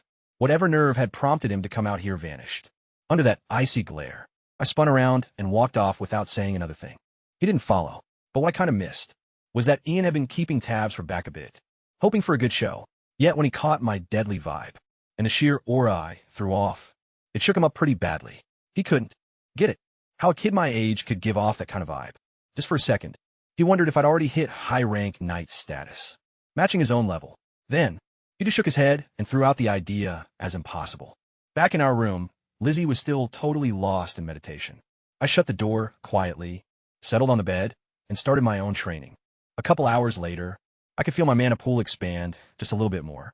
Practicing was honestly still the most rewarding part of my life. Our business here was finished. It was time to get out of this place and leave the aristocratic nonsense behind. Lizzie wrapped up her session and was massaging her asleep legs. Right as I opened my eyes, let's head for the capital tomorrow. Her face brightened up instantly. Yes, but seriously, please. No more walking. Ichakuld, all right, fine. We're gonna buy a carriage. Yay. The following morning, we headed over to the North District to find a carriage dealer. I selected a basic single-horse setup. Nothing flashy. Some aristocrats insisted on double-horse rigs just to flex their position, but I didn't care about stuff like that. 50 gold marks bought us something functional and sturdy. With the ride sorted out, I just needed to go bid Serafina goodbye. While driving the rig back toward the fortress, I crossed paths with her right out on the street. She was apparently out picking up provisions. Keiki, what are you doing? She questioned, checking out the ride. I'm hitting the road for the capital today. I was actually on my way to track you down and say bye. Oh, what a crazy coincidence. After chatting, I found out Serafina was also taking off today, traveling south to start building up her domain. She kind of figured I'd be moving on soon. According to her, I seem like the type who never really settled down for long, just a traveler passing through. Once I make it to the southern border, I'm going to start working on my land. She told me, when you're done at the academy, if you don't have anywhere else to go, I really hope you'll come give me a hand. I gave it some thought, then shared a final piece of advice. If you're truly serious about establishing a territory, just keep in mind what I mentioned before. Safety is everything. Folks in this world are living in constant fear. If you can offer them a place where they feel secure, they'll flock to you from all over. Put up massive walls all around your land. Sure, they won't hold off powerful magical beasts, but they're going to give ordinary people real peace of mind. And once free citizens start trickling in, wealth and prosperity just naturally follow. That was about as much as I should say. Going any further would be overstepping my bounds as a friend. Serafina stared back at me, with a look I couldn't quite figure out. And then she caught me totally off guard by saying, "Goodbye, Cake. I hope you stay strong in your battles. And I truly hope you find where you belong." Where I belong. Those words struck a strange chord in me. My mind went blank for a second before I snapped out of it. "And I hope you secure your land and your title." With that, we split up. Lizzie and I stocked up on travel supplies, then steered our new wagon out through the northern gate. A Prus city. As we made our exit, I sensed it, actual eyes tracking us from the ramparts. Someone was watching us leave, their gaze locked on us until we finally vanished. Was I seriously cursed everywhere I went? Trouble was right behind us. Why couldn't I just head to the capital in peace? "Lizzie, we're being followed. Get inside the carriage right now. Keep your guard up, this path might be dangerous." But before the words even left my mouth, an arrow tore right through the carriage window. I swiped it straight out of the air, grabbed Lizzie, and we both dove outside. We were completely cornered. Fighters draped in black had closed in from all sides. I backed up against the coach with Lizzie behind me to quickly size up the crowd. No grand knights in the mix, at least. The toughest guy there was their boss, a high-tier knight, while the rest were mid-tier or below. I let out a relieved sigh. "Hey guys, I think you got the wrong crowd." I yelled out. "I haven't crossed anyone." Total silence. They just kept tightening the trap. They definitely weren't looking to chat. I glanced at Lizzie. "Stay behind me and stay safe. I got this. I can help out." She insisted, terrified but standing her ground. "Just watch my back, that'll be enough." I drew my blade, locked eyes with the leader, the only genuine danger, and lunged forward. I brought my sword down hard, and he raised his to block. The very second his weapon was tied up, I blasted a point-blank fireball from my left hand, right into his face. He didn't even get a chance to shriek. My fire magic was way more powerful now than back in my apprentice days. At a mid-tier level, a direct strike was lethal. He died instantly, without missing a beat. I darted straight toward the next foe, a mid-tier knight, and took his head off with a single, clean swing. 2 down in a flash. The rest of the grunts completely panicked. "Run," one of them yelled. "We can't win." He couldn't even finish before my blade tore right through his chest. The others bolted, but I didn't bother chasing. Instead, I swapped to rapid-fire fireballs, sniping them down as they tried to flee. Lizzie jumped into the fray too, unleashing wind blades that sliced up the rest. The whole thing was over in 15 minutes. Every last bandit was dead. I looted the bodies, but found barely any cash, just a couple gold marks. However, I did find a letter on the leader. It was written on premium parchment, the premium kind that aristocrats use. The handwriting looked elegant and refined. There wasn't a name or a seal, though. Absolutely nothing to track down the sender. Still, the paper alone told me everything. Whoever ordered this hit was definitely a noble. I tossed the corpses into the woods and we rolled out. "Young master, who on earth were they?" Lizzie asked from inside the carriage. "Why do they want us dead?" "No idea. Obviously, someone with high society backing. But I can't pinpoint who just yet." We hadn't gone far before we stumbled into another unexpected roadblock. We just managed to get moving again when someone else intercepted our path. And this time it was Zelteric, that middle-parted moron from the party. I didn't see this coming. We'd barely even spoken. Back then, I didn't know what Zel was really like. He was truly the worst kind of spoiled noble brat. His father, Marquis Tarek, had completely given up on him ages ago, after constantly comparing him to his brilliant and highly respected older brother. Left without any parental discipline, Zel grew into a total menace across the family estate, terrorizing the locals and ruining young women's lives, bullying anyone way too weak to defend themselves. Families with daughters would literally pack up just to steer clear of him. Kids quit crying the second his name was brought up. Honestly, if he weren't a Marquis kid, someone would have taken him out years ago. A petty dude like that wasn't going to let me make a fool out of him. and just walk away. He tracked my exit from Prus City, gathered his crew, and rode hard to hunt me down. Almost let you slip away, he sneered from up on his horse. Boys, break his legs. I don't want any other guy getting near Serafina. My face went completely numb. I hadn't been looking for trouble, but kinda looks like trouble found me anyway. And this time, I wasn't gonna leave things. Halfway done, I unsheathed my sword. In a split second, I got right behind one of his thugs. Before the guy could even blink, his head hit the dirt. I pivoted to the next one, and then the next. Within moments, every single guard Zell brought along was wiped out. He just stood there all by himself, shaking. You can't kill me. I'm the son of a marquis. My dad will never let you get away with this. I stepped toward him at a slow pace, blade in hand. Where'd you find the nerve to come after me like this? Did you seriously think no one would ever strike back? No, please. I won't do it again. Please, show some mercy. His facial features were warped in pure panic, with snot dripping straight down his chin, and his knees trembling so hard he could barely balance himself. I tapped his cheeks softly using the flat side of my steel. Young people mess up, you know? That's pretty normal. Just try to be more careful in your next life. Right before he could plead further, I sliced the blade right across his neck. Blood gushed out as he grabbed his throat, choking, gasping as blood filled up his lungs. And within seconds, his eyes just went blank. I went through everyone's pockets and looted all the valuables.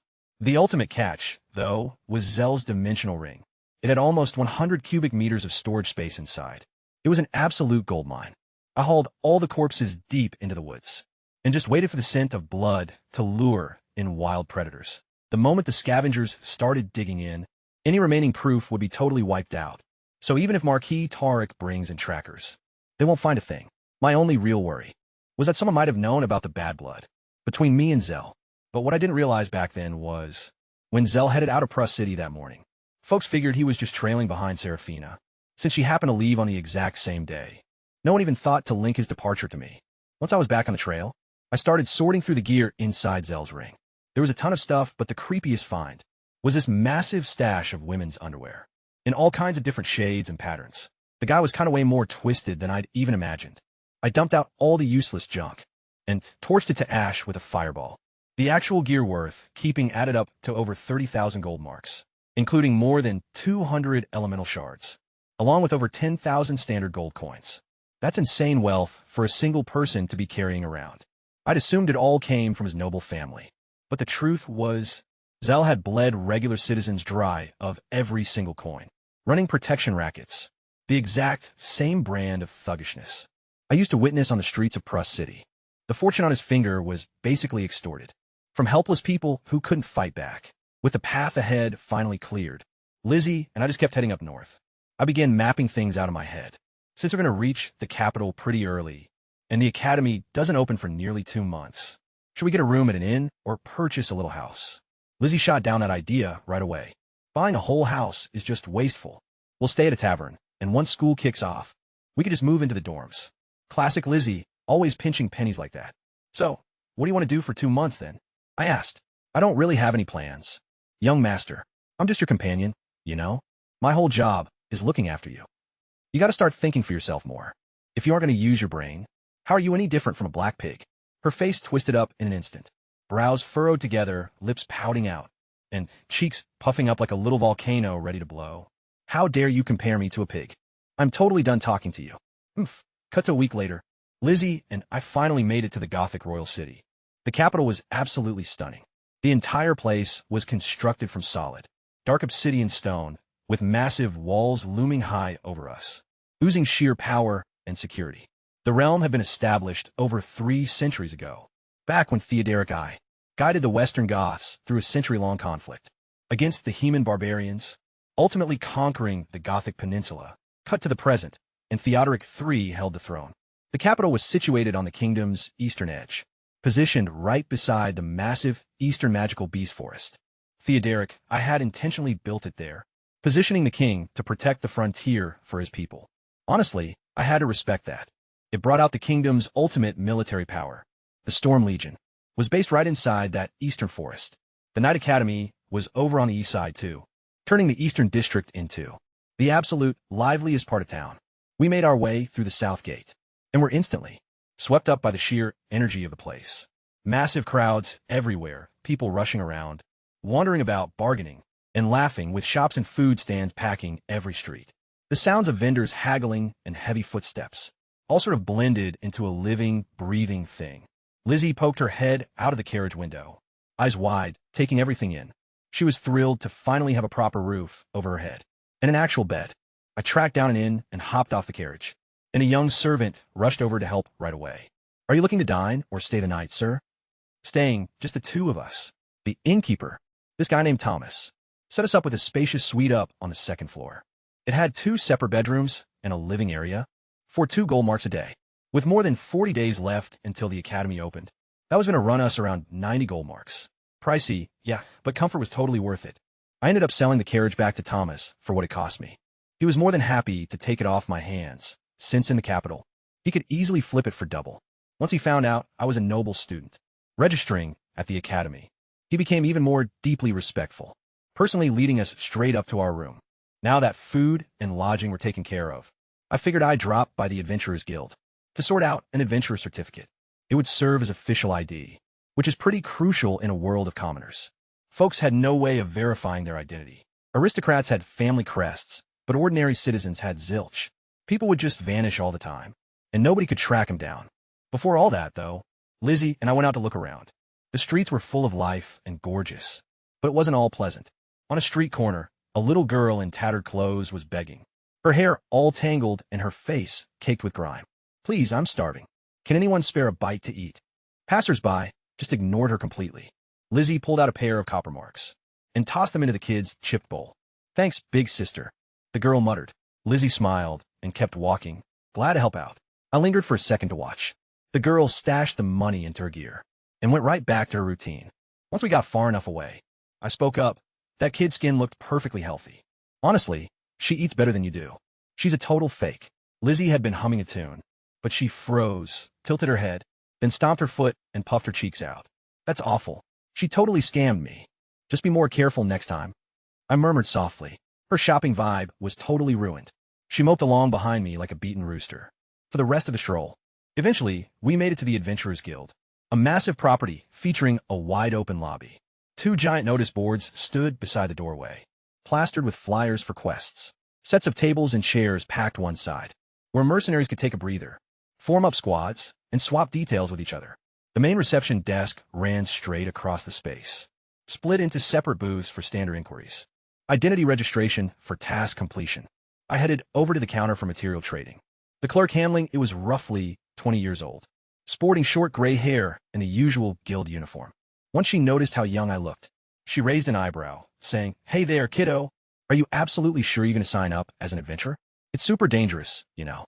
I gave a nod and said, "I'm ready. Just place your hand right on this crystal ball and focus your battle energy inside, or maybe magic power, to gauge your level. If you haven't reached knight or mage status yet, you can't sign up." I checked out the crystal ball, which looked like some sort of alchemical device, and rested my hand on it, sending in only battle energy. I had no intention of exposing my magic skills. The digits ticked upward before stopping. Right around 400. The woman's jaw dropped. "Just a bit. What do those digits mean?" I inquired. She composed herself and clarified. "The sphere rates your overall energy level. A beginner rank sits around 100. Mid-tier is near 500, and high-tier hits about 1,000. It's just a rough estimate, though. A real evaluation takes raw physical power, fighting skills, and reflexes into account." I intentionally held back a bit, displaying just enough power to qualify. As a low to mid-tier knight, there was no point in standing out. She helped me get the registration finished, and passed over a black crystal card, which served as my adventurer ID. It tracked my name and quest points, but didn't show my actual rank. The guild hands out 3 card colors, black, silver, and gold, marking 3 distinct ranks. Better cards meant nicer discounts on gear, and first pick on contracts. ID in hand, Lizzie and I were just about to head out, when some talk over by the bulletin board caught my ear. A few adventurers discussing a new posting. That sounded pretty interesting. Right as I walked past the notice board, on my way out of the guild hall, I overheard some guys gossiping about something. That totally grabbed my attention. "Hey, you here? The Knight Academy is holding this year's freshman trial, deep inside the Magic Beast Forest. Are they out of their minds? Most rookies are just trainees. That's literally throwing lambs to the wolves." No one could figure out why. The academy had suddenly changed the venue for the test. Just then, a guy around my age cut in, sharp-dressed, with an intense stare, toting a massive greatsword strapped to his back. He spoke up with absolute certainty. I know why. The kingdom's high command wants to open up. The Shattered Star Mountains. This trial is a wake-up call for every knight and mage. A war is brewing. The adventurers looked pretty skeptical. So the kid added smugly, I got this directly from the prince himself. They're even planning to crown a few freshman kings and give him elite training. Once the prince was mentioned, everyone started taking the rumor seriously. The kid strutted out, throwing one last jab over his shoulder. What a clueless bunch. Yet nobody minded his attitude. They were already parsing what this news actually meant. If the crown was mobilizing to tame the Shattered Star Mountains, contracts would be flooding in. Tons of them. Adventurers basically live for that kind of stuff. Honestly, I was pretty intrigued too. The Shattered Star Mountains were stuff of legend. Supposedly, a meteorite had slammed into those peaks ages ago, flinging sacred shards all over the mountains. The whole place was full of this weird magnetic force, teeming with top-tier monsters, and pretty much off-limits for humans. See, in this world, stars represented deities. A shooting star meant a dead god's remains. If the kingdom decided to exploit that area, it's going to draw eyes from every single faction on the continent, especially the Heman Empire up north.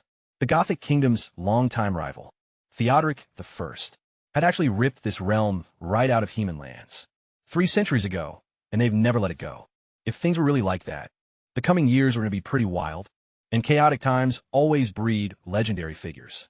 I couldn't help but feel kind of thrilled about what was coming next. I had no idea then, but throughout the realm, other gifted youths were getting ready too. Over in the Roman lands, a 13-year-old girl in red robes just made it to high-tier mage. Down in the Emil region, some 13-year-old kid was defeating an elite season knight during a practice duel. And right here in the capital, inside a massive fortress, a boy by the name of Conrad Pelayo, a duke's son, had already become an advanced knight, proudly watched over by his dad, a guy who looked 20 but was actually past 40, his aging slowed down by his insane level of power. I didn't know a thing about any of them. Locked away in my room, I spent the following week grinding through intense workouts. I managed to raise my magic from mid-tier, straight up to advanced rank, finally catching up to my combat level. I also checked around for a superior breathing style. The Adventurers Guild offered a few, but they were all just basic stuff. Maxing out at high rank knight. It's the exact same limit as my family style. Anything more advanced than that was kept away by the high nobility, who fiercely guarded all their secret techniques.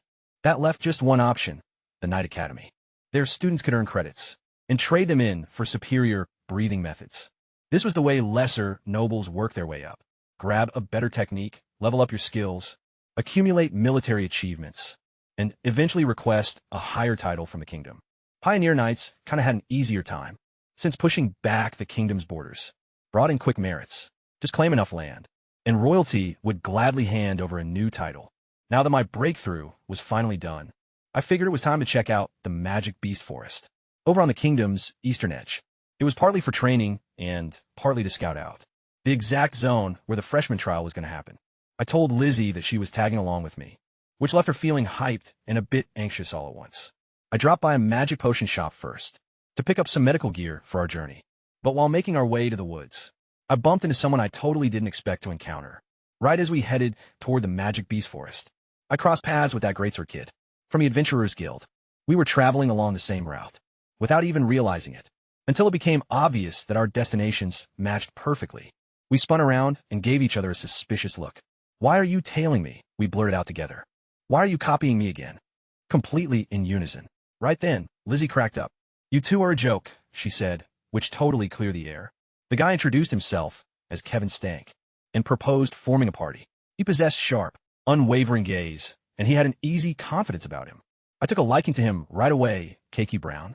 Glad to partner up. Kevin was pretty chatty, and he confirmed he was a freshman this year too. Then he brought up the news again, about the exam taking place in a Magic Beast Forest, but added a little detail I hadn't heard yet. Apparently, this year's new class is different. Usually, most freshmen are just trainees, you know? But this time, mid-rank and even high-rank knights are signing up. It's going to be a brutal competition. That definitely gave me pause. Something unusual was definitely going on. When stuff breaks from the usual routine like this, there's always some sort of reason behind it. Since I was brand new to the capital and didn't really know the local woods, I'll let Kevin pick where we should head. He suggested we hit the Twilight Plains, which are rolling grasslands deeper in the woods, where these creatures called star beasts hang out. They look kind of like wild bulls, mostly low to mid-tier, so they're great for fighting practice. Even better, they carry star element, magic crystals inside of them, which fetch a pretty good price as crafting supplies. So off we went. The woods near the capital were peaceful, with barely any monsters around, which makes total sense, being so close to the city. Anything remotely dangerous had been wiped out, or driven away a long time ago. I was actually surprised to see log cabins, with folks living in them. This far into the thicket, Kevin explained that they were hunters and guides, free citizens, and retired adventurers who had set up permanent camp here. A lot of them made a living, escorting parties of adventurers through the wilderness. After an hour, we made it to the Twilight Plains. The scenery shifted completely. There were rolling hills covered in waist-high wild grass. There were barely any trees. Why don't trees grow here? I mused out loud. Kevin didn't really answer, but he warned me to watch out for snakes in the brush. He grabbed a long branch and began striking the ground in front of us. As we walked along, 30 minutes passed without a single star beast in sight. But then we caught the sound of a clash off to the side. Kevin and I traded a glance and agreed to go investigate. I pulled Lizzie behind me to keep her safe. Just over the next ridge, we spotted a guy around our age, fighting off several star beasts all at once. He was pretty nimble, dodging their lunges and counterattacking, but they outnumbered him, and he was losing ground. The moment he noticed the three of us on the hilltop, he immediately pivoted. He leaped right over the surrounding monsters and bolted straight toward us, yelling, "Hey, you guys up there? Give me a hand." Kevin and I both grimaced. This kid was dragging his trouble right to our feet. Still, those star beasts were exactly what we came to find. I looked over at Kevin. "Let's finish them together." He smirked, and we rushed past the running boy to confront the creatures head-on. Kevin swung his massive greatsword with heavy, crushing strikes, while I made quick thrusts with my longsword. Lizzie backed us up from the rear with magical bursts. In less than 15 minutes, every single star beast was down. I wiped the blood off my blade, put it away, and faced the guy. My look wasn't exactly welcoming. He rubbed the back of his head sheepishly. "My bad, I kind of panicked. Things got really bad and I didn't know what else to do. Please forgive me," he said, bowing low and looking truly remorseful, but I wasn't going to let it slide just yet. I peeked at Kevin to gauge his reaction. Kevin stared closely at the kid's face, showing a hint of recognition. "You're Rust." The kid looked totally shocked. "You know me?" "Yeah, of course I do. Everyone's heard of Viscount Balam's bastard son."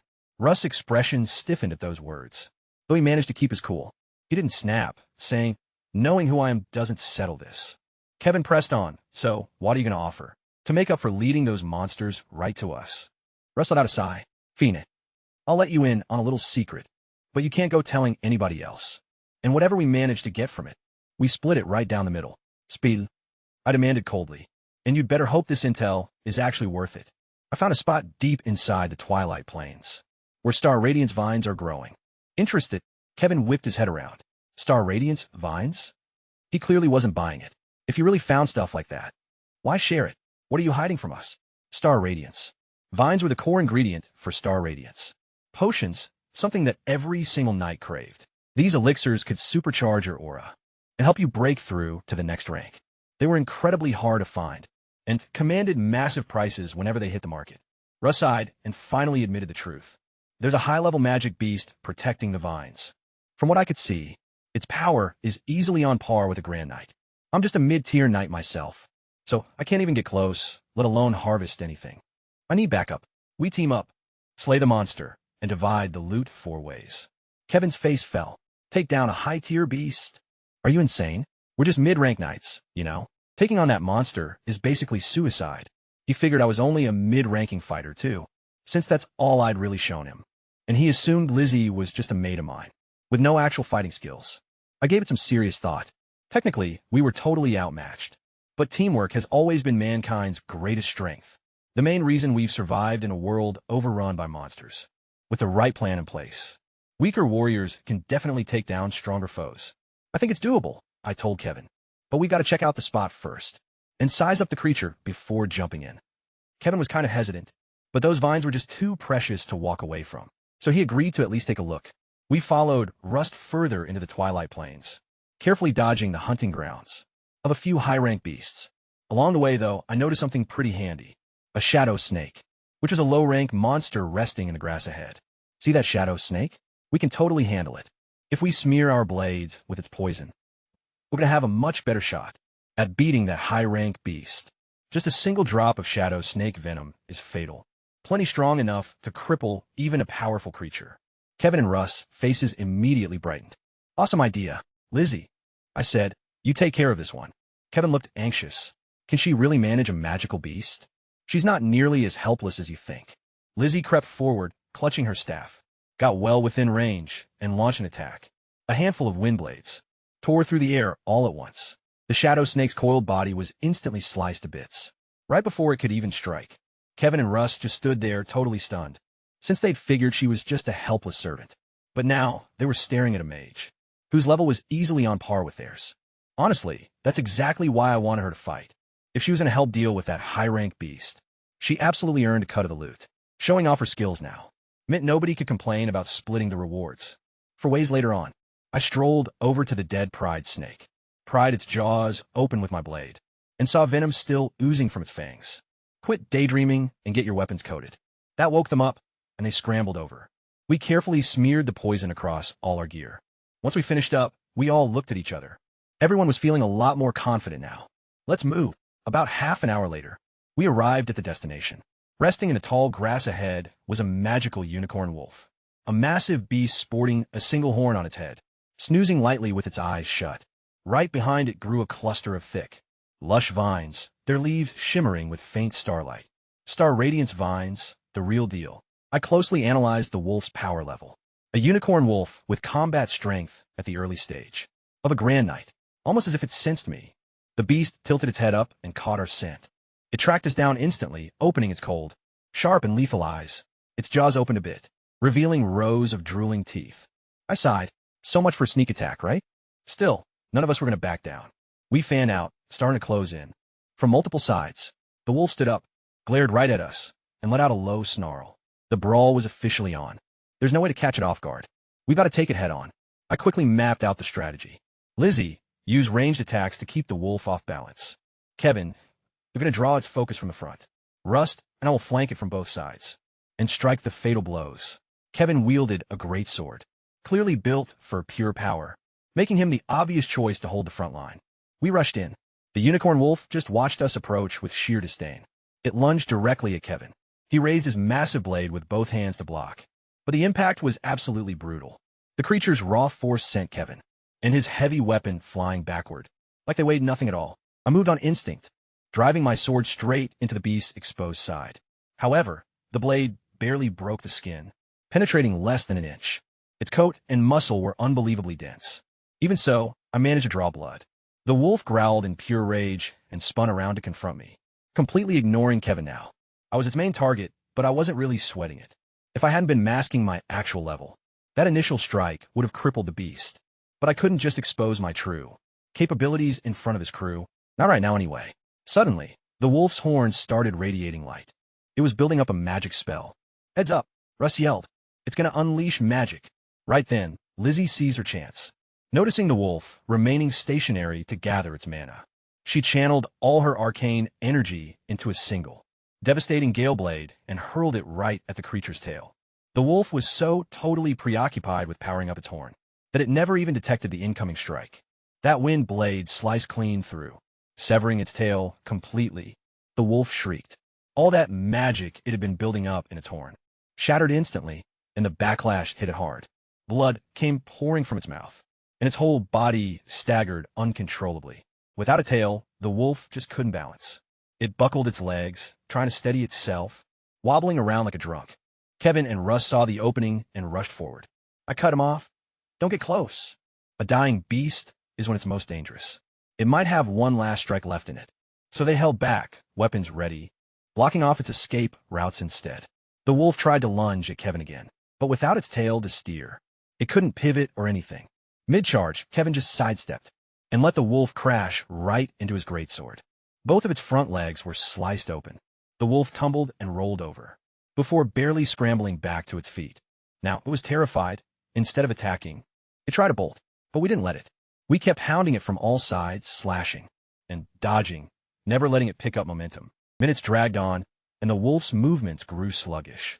The blood spilling from its wounds began to change color. No longer bright red, but streaked with gray. The shadow, snake venom, was doing its thing, poisoning its lifeblood from the inside out. Finally, the unicorn wolf let out one last defiant howl and collapsed dead. We just stood there, grinning at each other. 4 mid-rank fighters had actually taken down a grand night-level monster. Sure, we used every trick in the book. Poison, teamwork, strategy, but man, we actually did it. Next up was the ultimate jackpot, as we bolted to the Star Radiance. Vines sprouting right behind where the wolf had been resting. They were thick, bright green stems, covered with leaves that kind of shined softly with starlight. The real deal. We're rich. Russ murmured excitedly. Just slice the vines. Kevin chimed in. Leave the roots behind. They're going to grow back for another harvest later. Everyone was on board. Since our swords were still smeared with serpent venom, we used knives to carefully gather up every single vine. Once the final one was sliced, we just couldn't help bursting out laughing. Hold up, Russ said, staring at the wolf's carcass. He strolled over and began hacking off its horn. The meat's toxic and totally useless. But this horn is a pricey alchemy ingredient, you know? Plus, the fur can bring in some gold marks, too. Smart thinking. I pitched in to help him flay the beast. Teaming up like that, we got a spotless, flawless hide in just a few minutes. We shoved all our stuff into our space rings and split fast. The stench of blood was heavy in the air, and hanging around would only draw on more monsters. What none of us caught was that right after we left, a massive, tiger-like creature showed up. Lured by the smell, it sniffed at the dead wolf, but didn't mess with it. Instead, it looked up, glaring straight toward the path we took. It watched for a long while, then spun around and dashed deeper into the twilight plains.